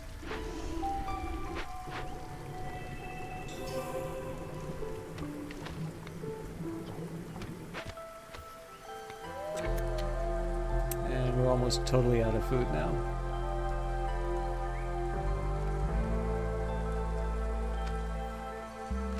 That's also going to have consequences.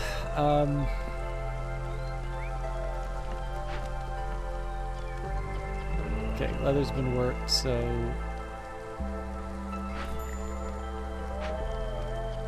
Oh, we have... Oh my god, Apathetic Nomad has decided to push me to the loss. So, cooked and raw food in the warehouse is disappearing at a rate of 1 item for every 30 seconds. So basically trying to force a loss through eliminating my food reserves.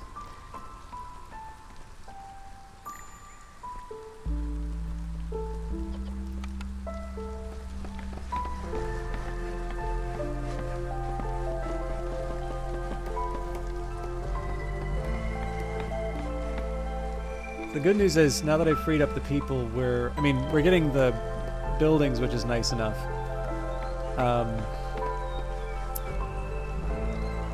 The worry here, obviously, is getting the herbalist camp and the trapper's camp ready to go.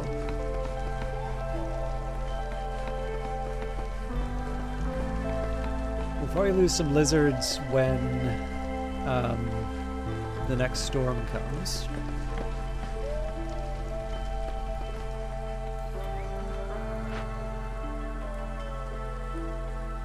I'm trying to decide, does it make sense for me to hang on to the artisan, or do we break that up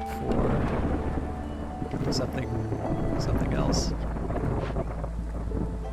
I'm not sure I need to decide on that quite yet.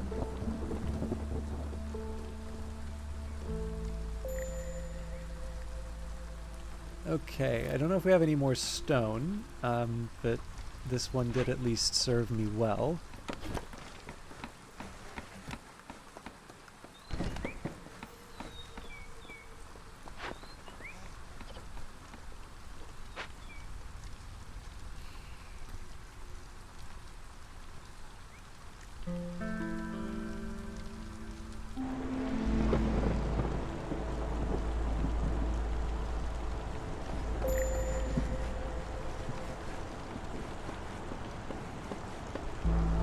So this is just gonna sting.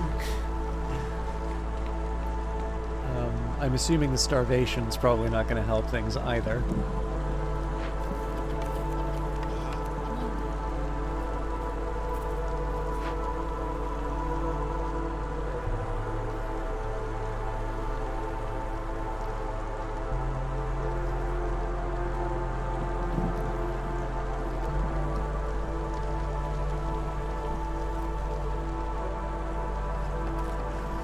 Okay, so we're going to take the hit in terms of the loss, population losses. Oh, there's the gardens. Okay, so the provisioner will allow me to make flour, which finally lets me get my baskets.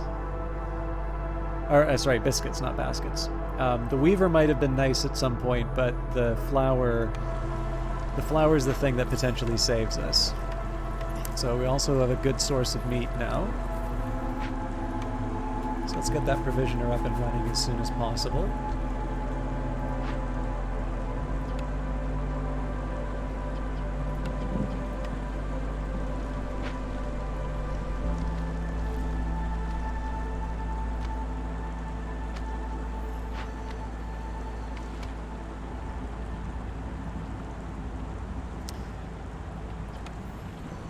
And where we are right now, let's salvage the artisan.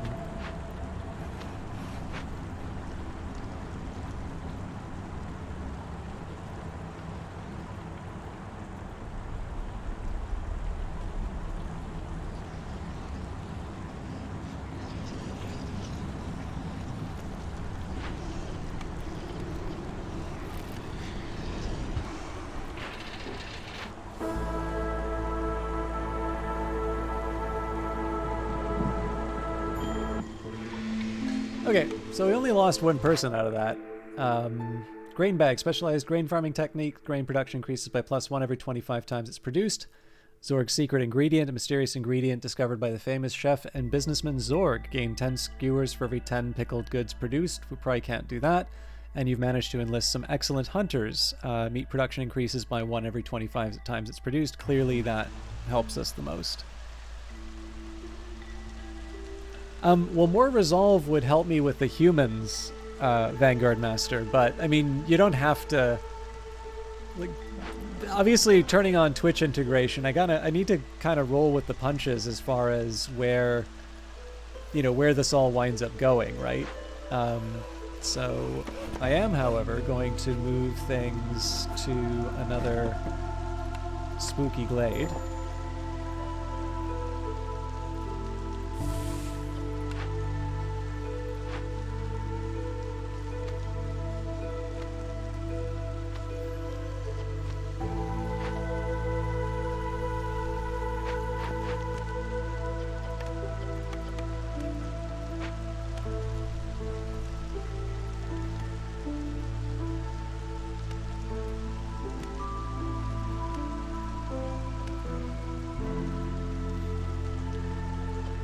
Getting there. I could probably hit the lighter. I think I am going to hit the lighter treatment actually, because that'll give me happy humans, and that will allow me to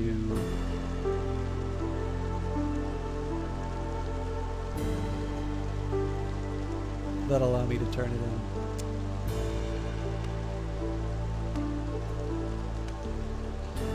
We were close.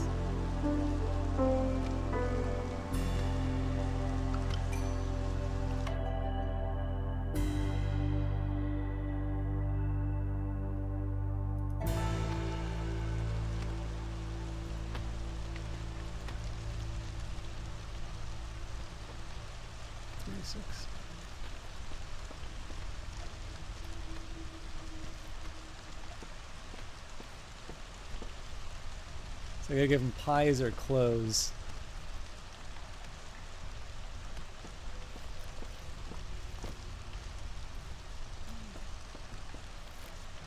I don't think I can deliver on either, to be honest. Although I can probably help out with housing. Nope, not even that.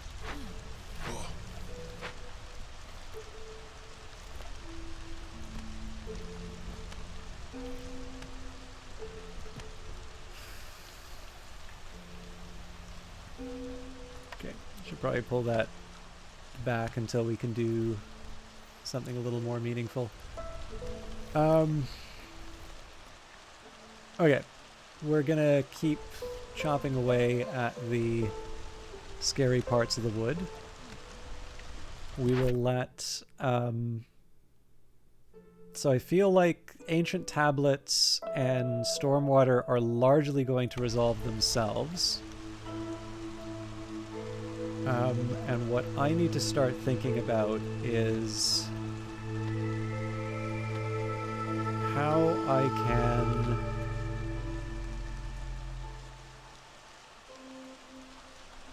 I can get some tools.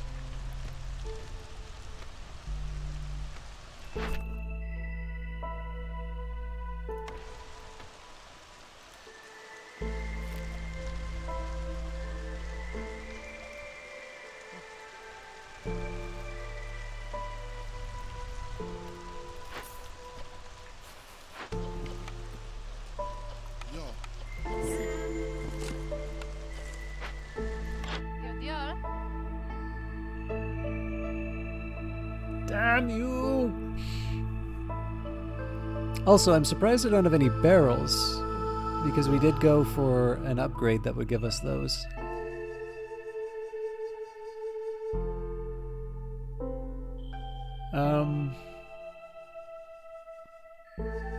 I don't think we're going to take any of these. Like, the food is tempting,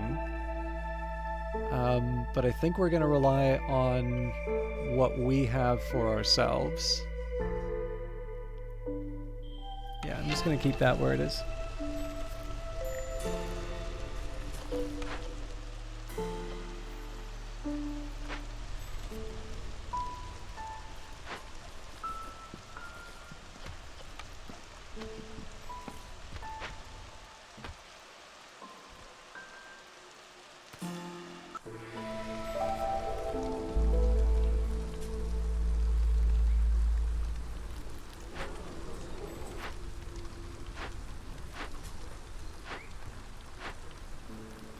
I suppose one thing I can try doing is demolishing some of these shelters and replacing them with specialized buildings.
Now, the other thing that I haven't thought about is where I get the herbs, berries, or roots for the biscuits.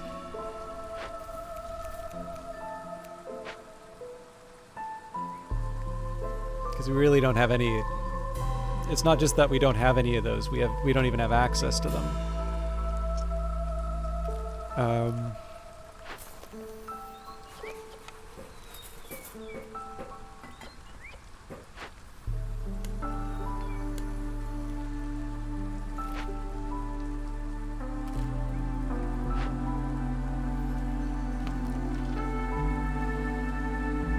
I think I'm just going to leave that be.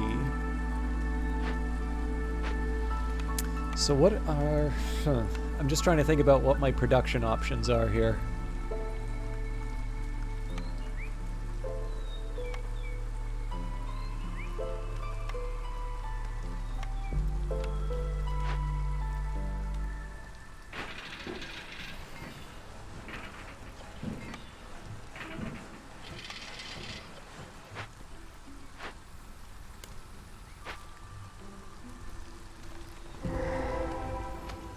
right, what are we up against here?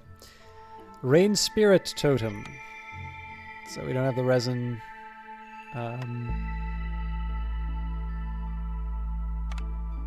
We have lots of planks. So the drawback here is that the forest hostility is temporarily increased, and we're about to go into a storm. Which is just going to savage my...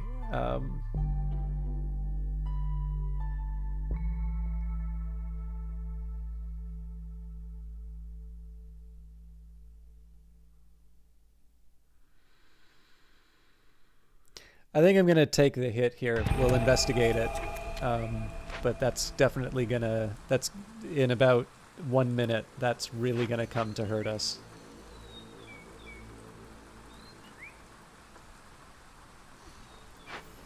While we're waiting, we'll clear out the rest of this. So we'll work on that first, and then we'll...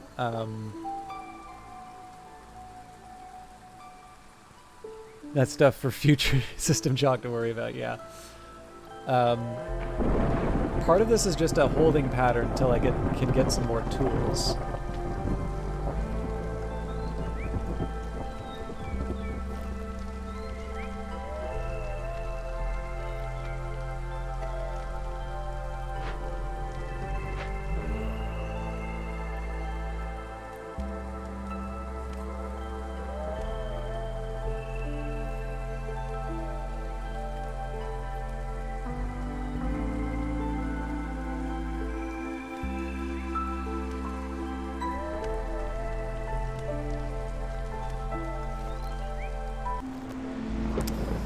Okay, we'll hold on to our hats, see how bad it gets.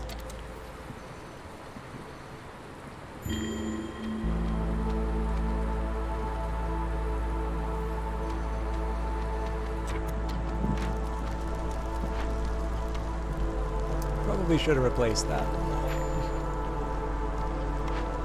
Okay, I don't think we have any more stone.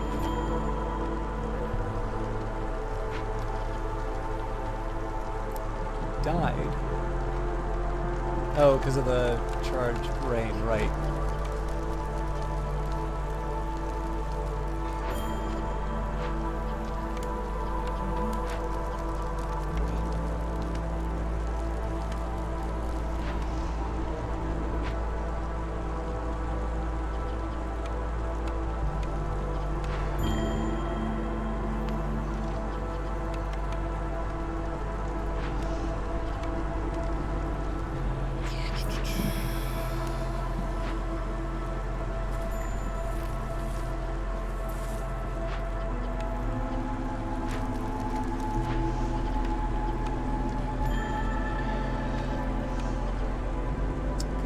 Not a huge surprise we're losing a bunch of people. I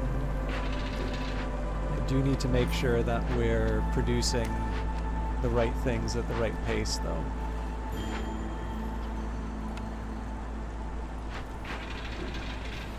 So basically, for want of leisure, we definitely got hit by that worst.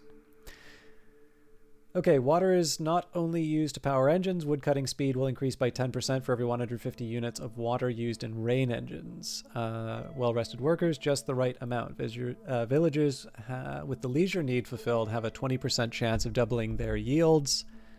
And wealthy settlements attract wealthy settlers. Newcomers bring 40% more goods with them for every hearth level gained. Let's reroll. Settlement specializes in training gear production. Not really... Okay, let's go for supplies.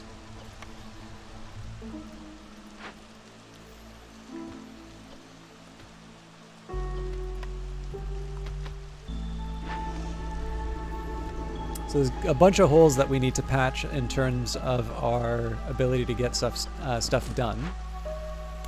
Let's clear out the provisioner for now. Smokehouse is kind of the priority.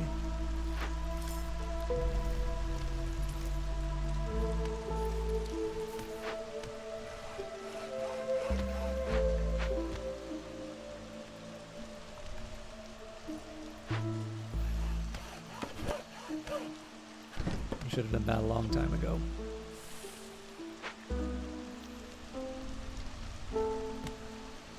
I think a lot of this is going to depend on where the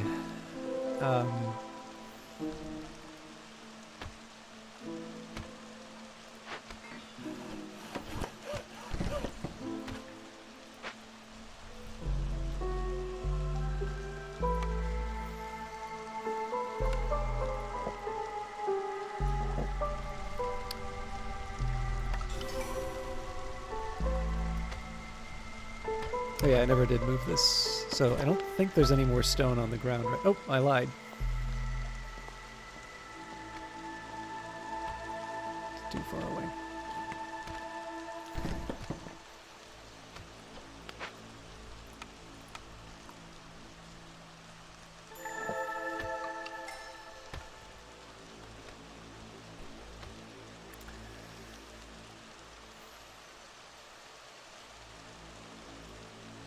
All right, so we're basically gonna do the same thing. Every time we clear out a dangerous glade, we'll move on to the next one.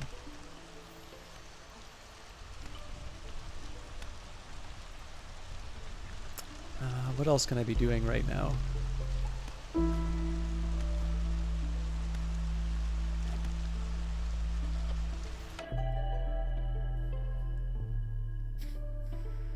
More lizards makes the most sense to me.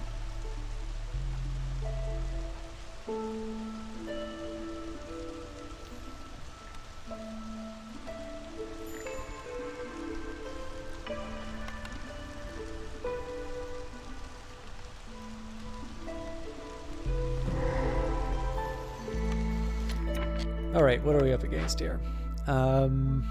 Fishman Cave. Fishman witches have prepared a special surprise for anyone trying to break into the cave. Spawns 5 fishmen totems and 1 impatience point if we fail to do it. Trying to enter a Fishman Cave triggers hidden traps. Fishman totem spawns every 60 seconds. Cool. Oh, damn it. I really do not want to give up simple tools for this. But unless I can find a way of getting more oil, I'm going to take the impatience point to call him immediately.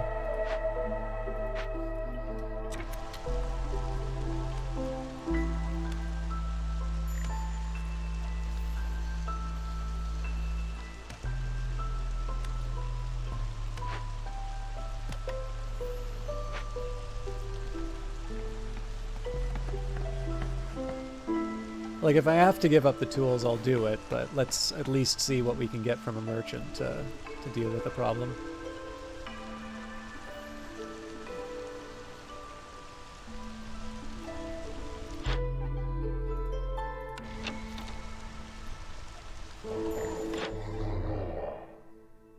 Okay.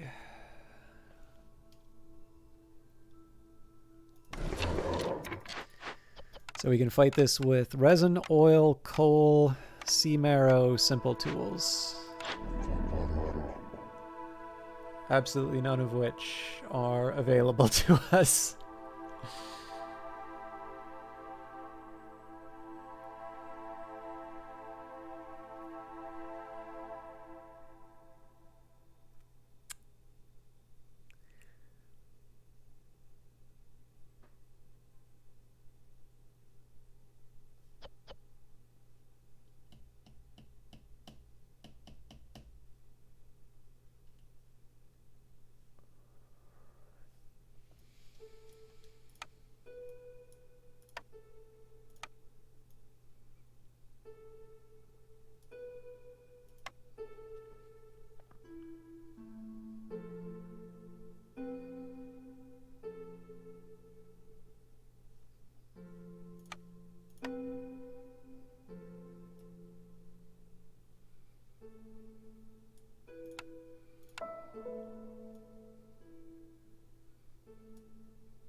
This is going to seem kind of counterintuitive.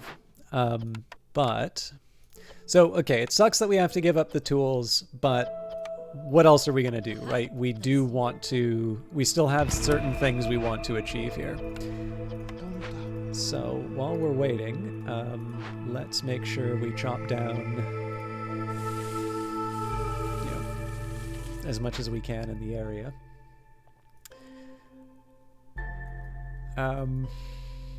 Now.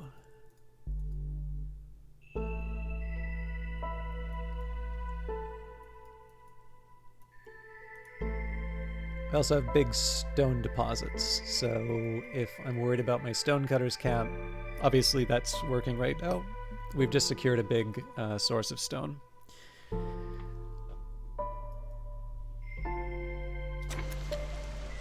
Next thing I want to see is what happens to my human resolve. Oh, hang on, there was another building I wanted to build. A tavern.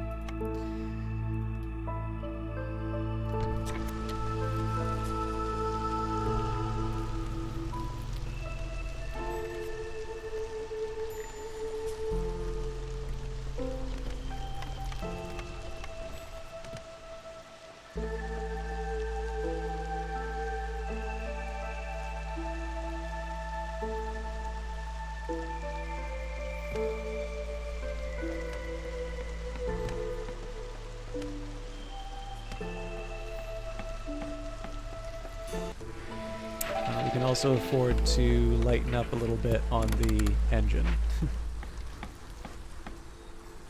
Okay, so now we're gonna treat the humans special.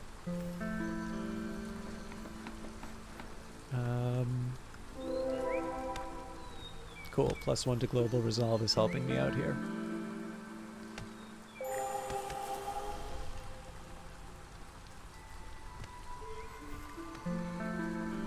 You're kidding me. What? Why are you mad now?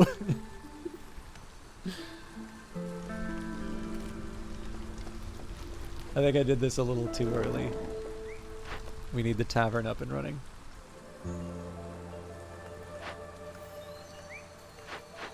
Oh crap, we need somebody taking out the totems.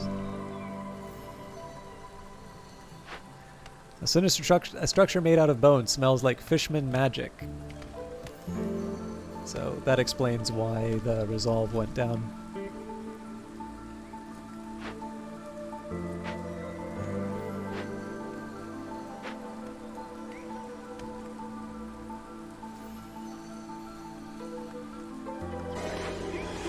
Takri, thank you very much for resubscribing. How you doing tonight?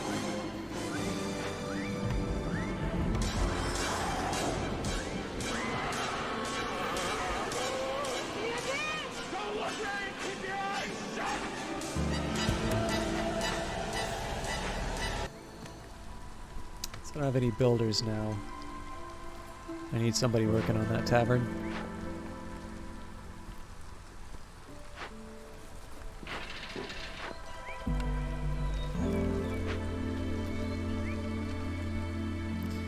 I've been enjoying a rather challenging round of Against the Storm. Okay, let's try and push it one more time.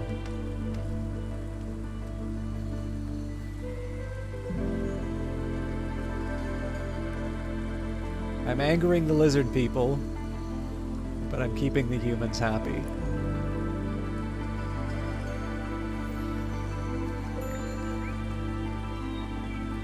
Go away!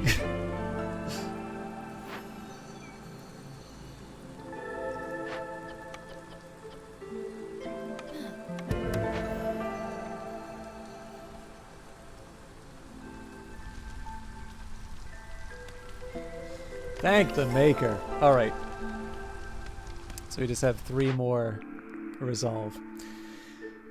So, a kiln will get me coal, bricks, and jerky.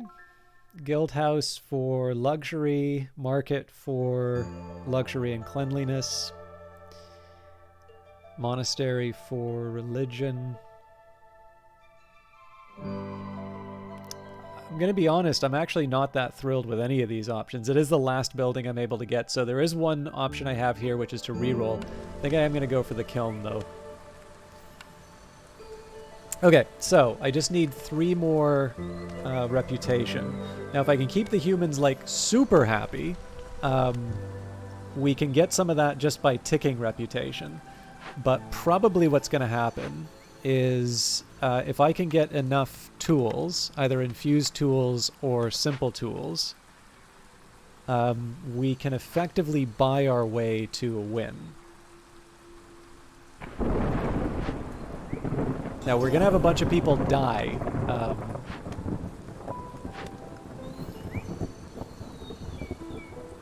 Basically, when this... Actually, that may not be true. It depends on how the tavern turns out. I'm not hopeful, though.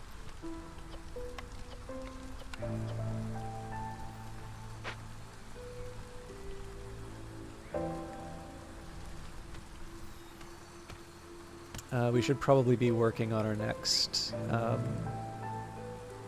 next glade, though.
There's some possibilities here.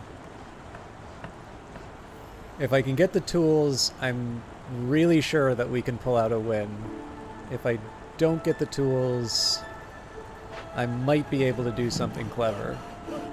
But it's a lot dicier.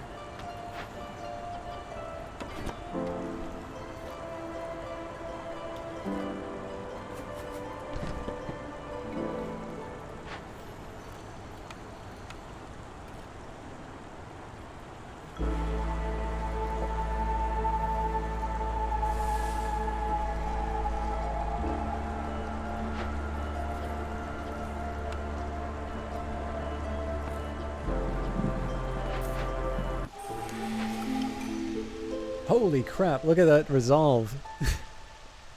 Oh right, because of the leisure, of course. Okay, it's looking a lot better.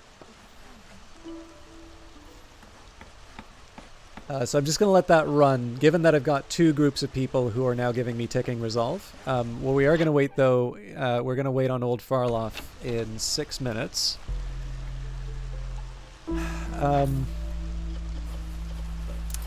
Biscuits-wise, yeah, unless I find a source of, like, roots, herbs, or berries, we're not going to be able to make the biscuits. Okay, Firekeeper armor doesn't really help. We'll go for generous gifts. I don't think that does anything, but... Yeah, the ticking resolve is a lifesaver in this case. So this kind of lets me sit on my backside and get some freebies. At least while we wait for the next area to get unlocked.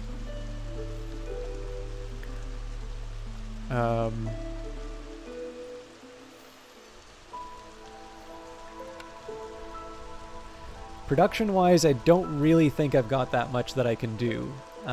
I can try and...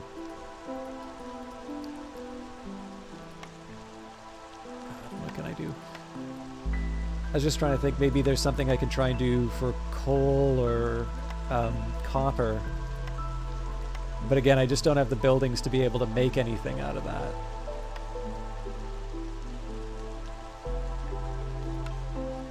So I think for now we're just going to enjoy. So again, you'll notice that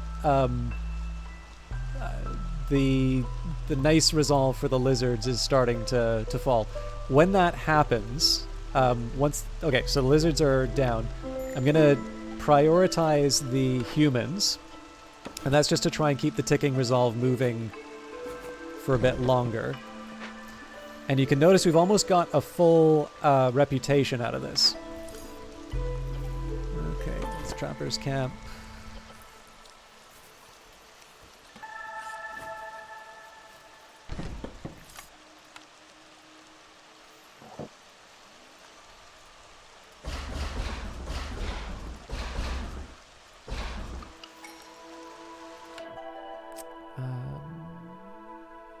Fabric will help.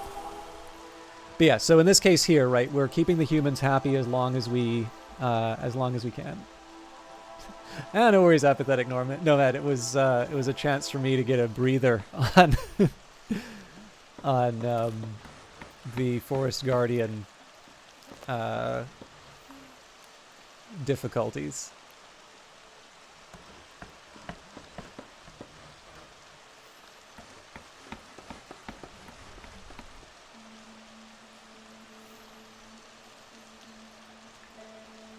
I have a fairly clear idea how I'm going to bring this thing home, but I don't want to take any of this for granted.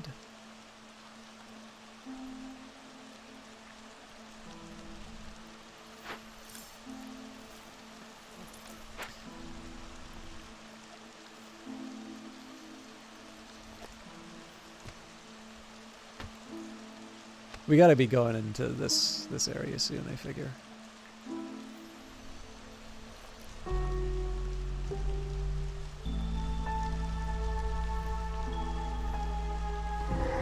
Alright. That was bound to happen, but we got about as close as we could get. Oh, great. So we just send it to the Citadel. And of course, we don't have the resources. Okay. So, Kiln lets me produce coal. Clearly that's a major priority.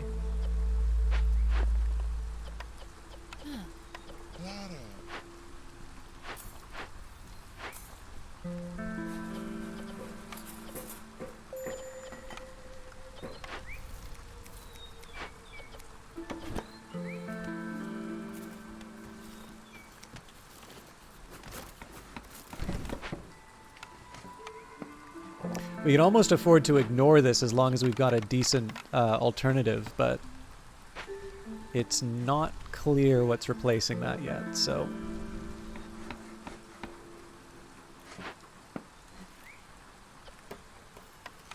Yeah, so just as much coal as possible. In fact, that's one...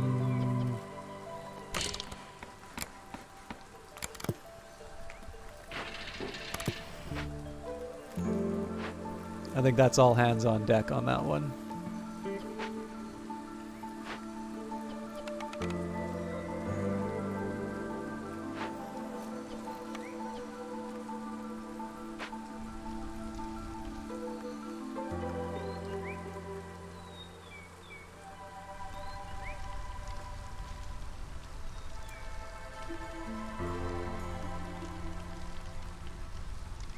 Oh, gotcha.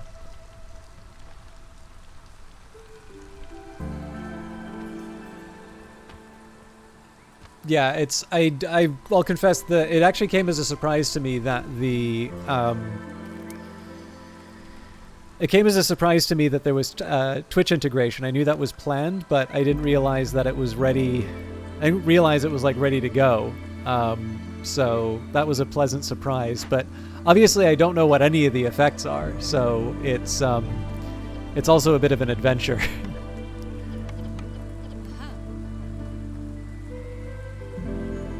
I figure we want to minimize the amount of time that the Fishman totems are spawning, so... Although once we start getting some coal... Oh, or infused tools. Okay, let me just be careful about this. Okay, so we need 5 infused tools for that event.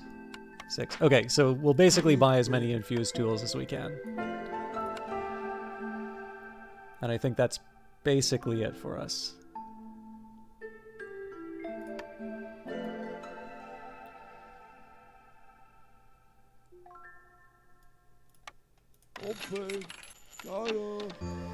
So, in order.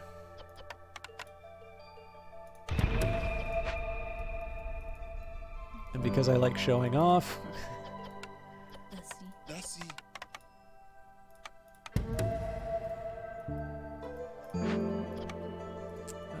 don't really have any more people we can give up on that.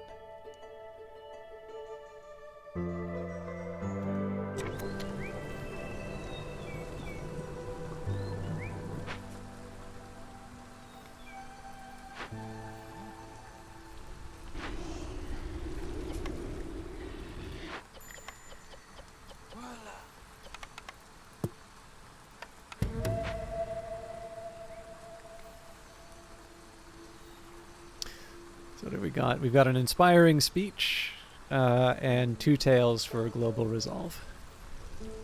But obviously here, this is just a question of... this is just a question of clearing out 3 minutes. So I suspect this will be the one that's done first. Yeah. The large abandoned cache.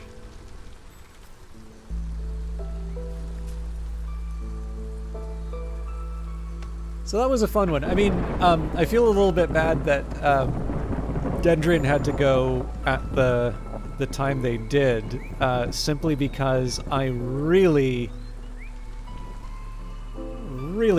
screwed up the start.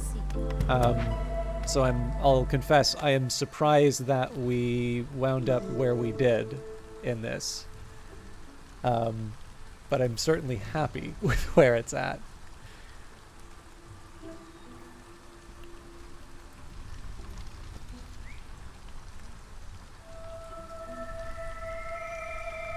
But then again, it is the thing that I've also talked about in terms of this, game. Like, I've always liked the fact that I feel pretty much every single time I've played this, I felt like at the halfway point, I feel like I've just irretrievably screwed up the playthrough.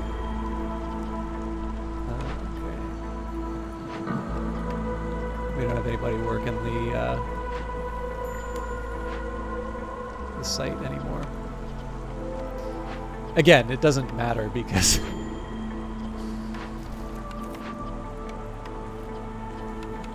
at least one of these are going to succeed. But yeah, no, I really like the fact that pretty much every single time I've done this, I felt that we're on the verge of just completely losing the game. And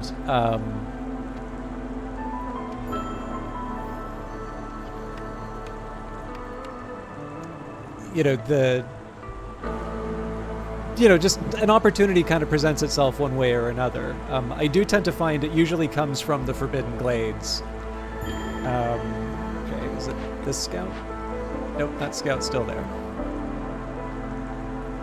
I am capable of reading. I do in fact follow what's going on. Alright, we got it. Settlement complete. The village's position has been secured. You can now choose to leave or continue to play on this map, but any additional deeds won't be completed, and you will not earn any more experience points or Citadel resources. So, we got Ancient Knowledge, win a game with at least 5 ancient tablets in the warehouse. One of the things we were working towards was the 6th. And Devil's Bargain, win a game after 20 villagers have died. Now, obviously, I don't like that one, but given the penalties that we had for the high hostility, I suppose we should be happy even more people didn't die. So that was 150 for a win, for 20 for reputation, 90 for impatience left, 8 orders completed, 5 regular events completed, 5 dangerous events, and a 20-minute adventure. So I think this is one of our lower scores, but back to the world map. Hey, and we get to see what that question mark was. So this raises an interesting dilemma, right? Like, what I was originally considering was,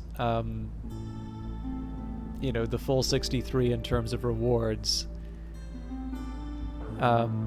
So the bandit camp is really tempting here. We give up in terms of food, but we do get it in terms of the other Smoldering City bonuses. Now the good news is that we actually have quite a bit more to spend on food as it is. So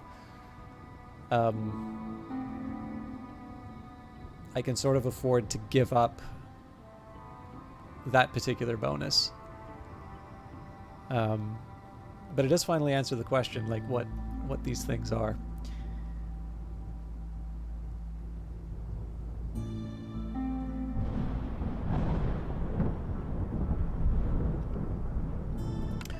Let's take a look at what we can buy.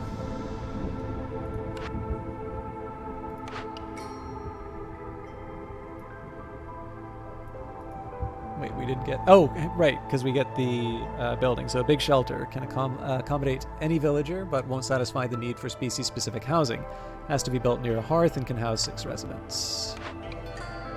This gets bone tools. Gain 2 infused tools every time a villager leaves or dies. God, okay. I mean, that's a terrible, terrible, terrible way to do it, but that's a very powerful cornerstone.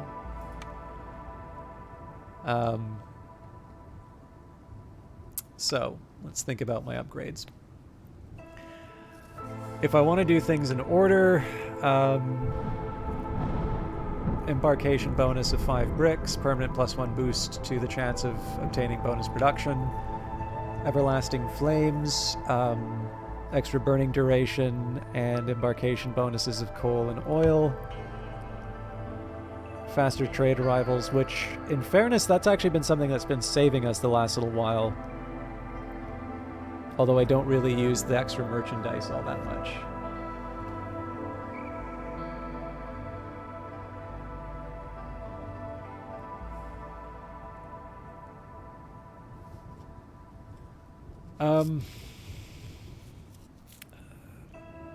I think we have enough for 136 and then one of the higher level ones. So obviously we can't get any of these because we don't have the, I think these are artifacts and machinery, yeah. So that's why we'd want to go after the bandit camp. And of course the drawback here is if I go for Dim Square, then we're not going to be able to move all the way up to Monastery of the Vigilant Flame. On the other hand, that's not the end of the world to me. So let's unlock faster traders. And then the next question is, do I want... Sorry, I should have considered this as well. Slower improvements for Queen's Patience. Factions will settle the world map alongside you. You can set up trade routes with their towns and compete with them for bonus resources at the end of a cycle. This sounds like a very interesting mechanic. I think we talked about this before. So the question is, do I want to add more... Ah, yes. Okay, I'm getting it now. Yeah, so the more I upgrade the Obsidian Archive, the more complexity that gets added to the game. So I guess the trade-off for me is, do I want to add more stuff? Or do I want to try and make the game a little bit easier for me and make another run on Viceroy?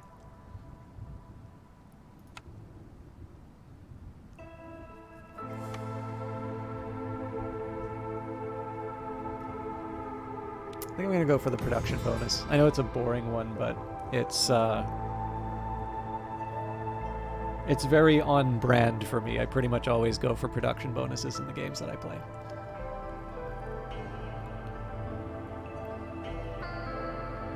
So, to upgrade the Monastery of the Vigilant Flame, we need 72 food. For the Obsidian Archive, we're looking at 84 food. So 72 and 84, we've got 156. Add to that the 48 for First Dawn. So that's 204, I think. Yeah, so we basically need 204 food, and then we need to start thinking about the other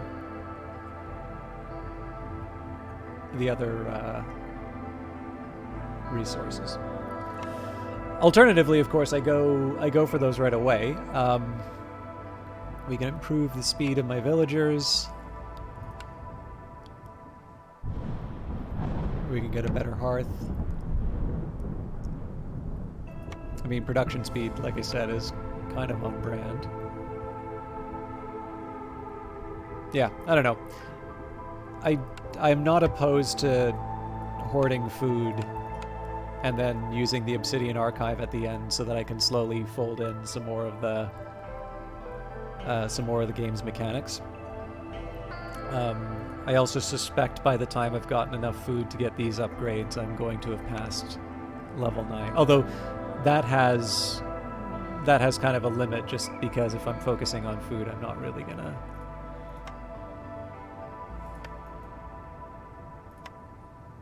Okay, more Citadel resources, probably to... Oh, that's really cool. Last stand. 30 seconds of time after reaching your maximum impatience to try and save the settlement. There's some needed bonuses in here. But yeah, no, I think all things being equal, I'm still probably going to focus on food and efficiency. At some point, I'll upgrade the Obsidian Archive, but I don't see anything about factions that makes me say I absolutely must put this into my next playthrough.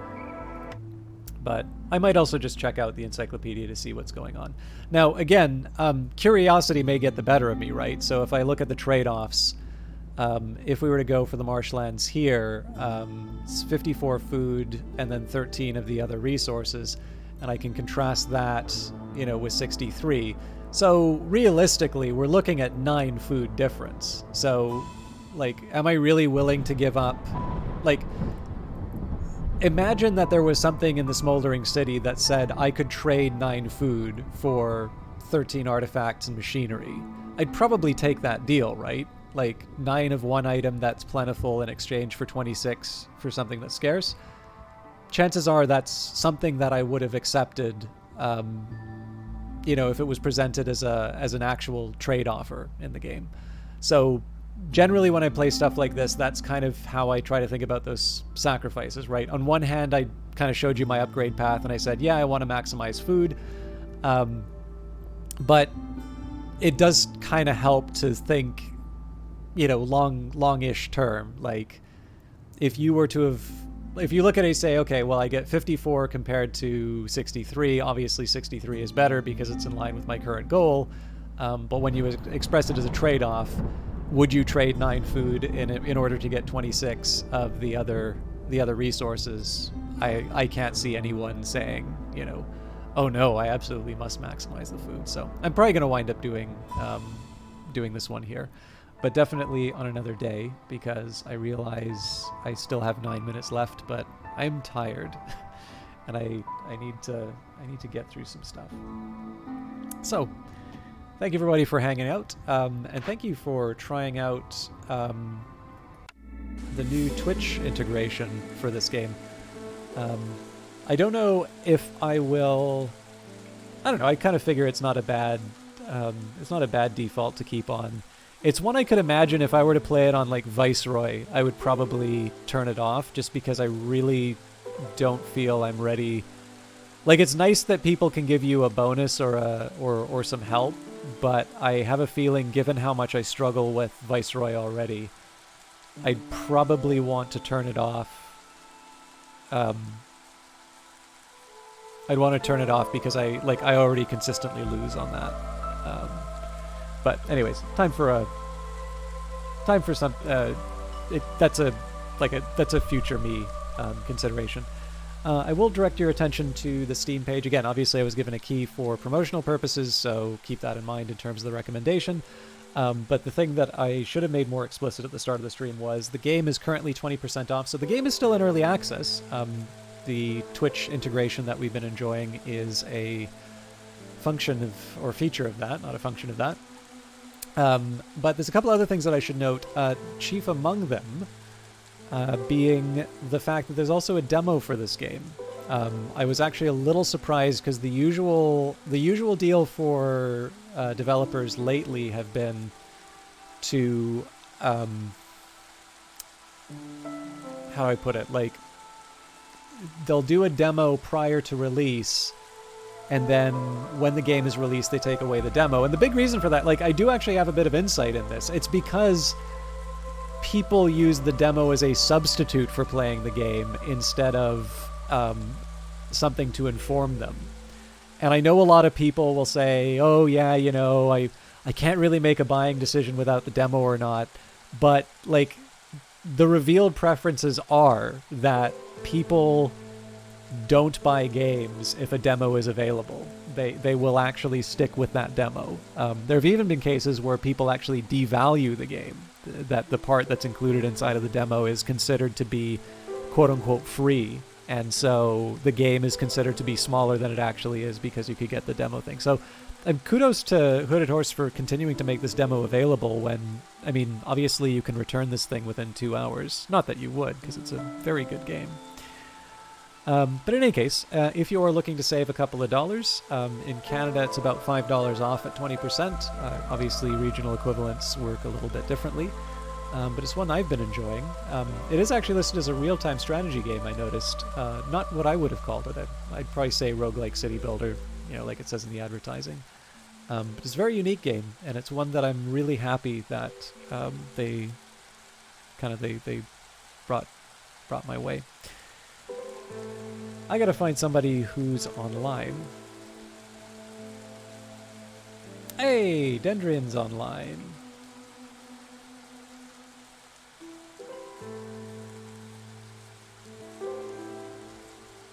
So, Dendrian was kind enough to... Thank you, Tikri. I'm sorry it was a shorter run. But yeah, so Dendrian was in the channel a little bit earlier. They are very knowledgeable about Against the Storm.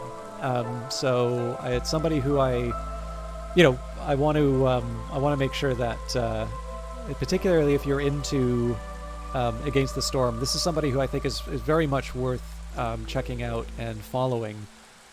Because they are certainly playing the game at a much higher level than I am. They're actually doing an Iron Man challenge right now, so they're trying to get to, I think it's called Viceroy 20, like there's higher level difficulties. And so I think the idea here is that they need to get a win at each difficulty level. So again, like it's just a completely different way of playing the game than I have, and you can actually see it in the way that they're. You can just see the way that they build their things. It just, like, it is much more organized and makes a lot more sense. But in any case, I think they're somebody who's really good to follow if you're checking out this game. But more importantly, if you want to learn where I was struggling with things, but maybe not appreciating why I was struggling with them, it'll make for an interesting contrast with my own gameplay. So I've now talked out the timer, so have a good evening. I'll be back with Phantom Brigade on Wednesday.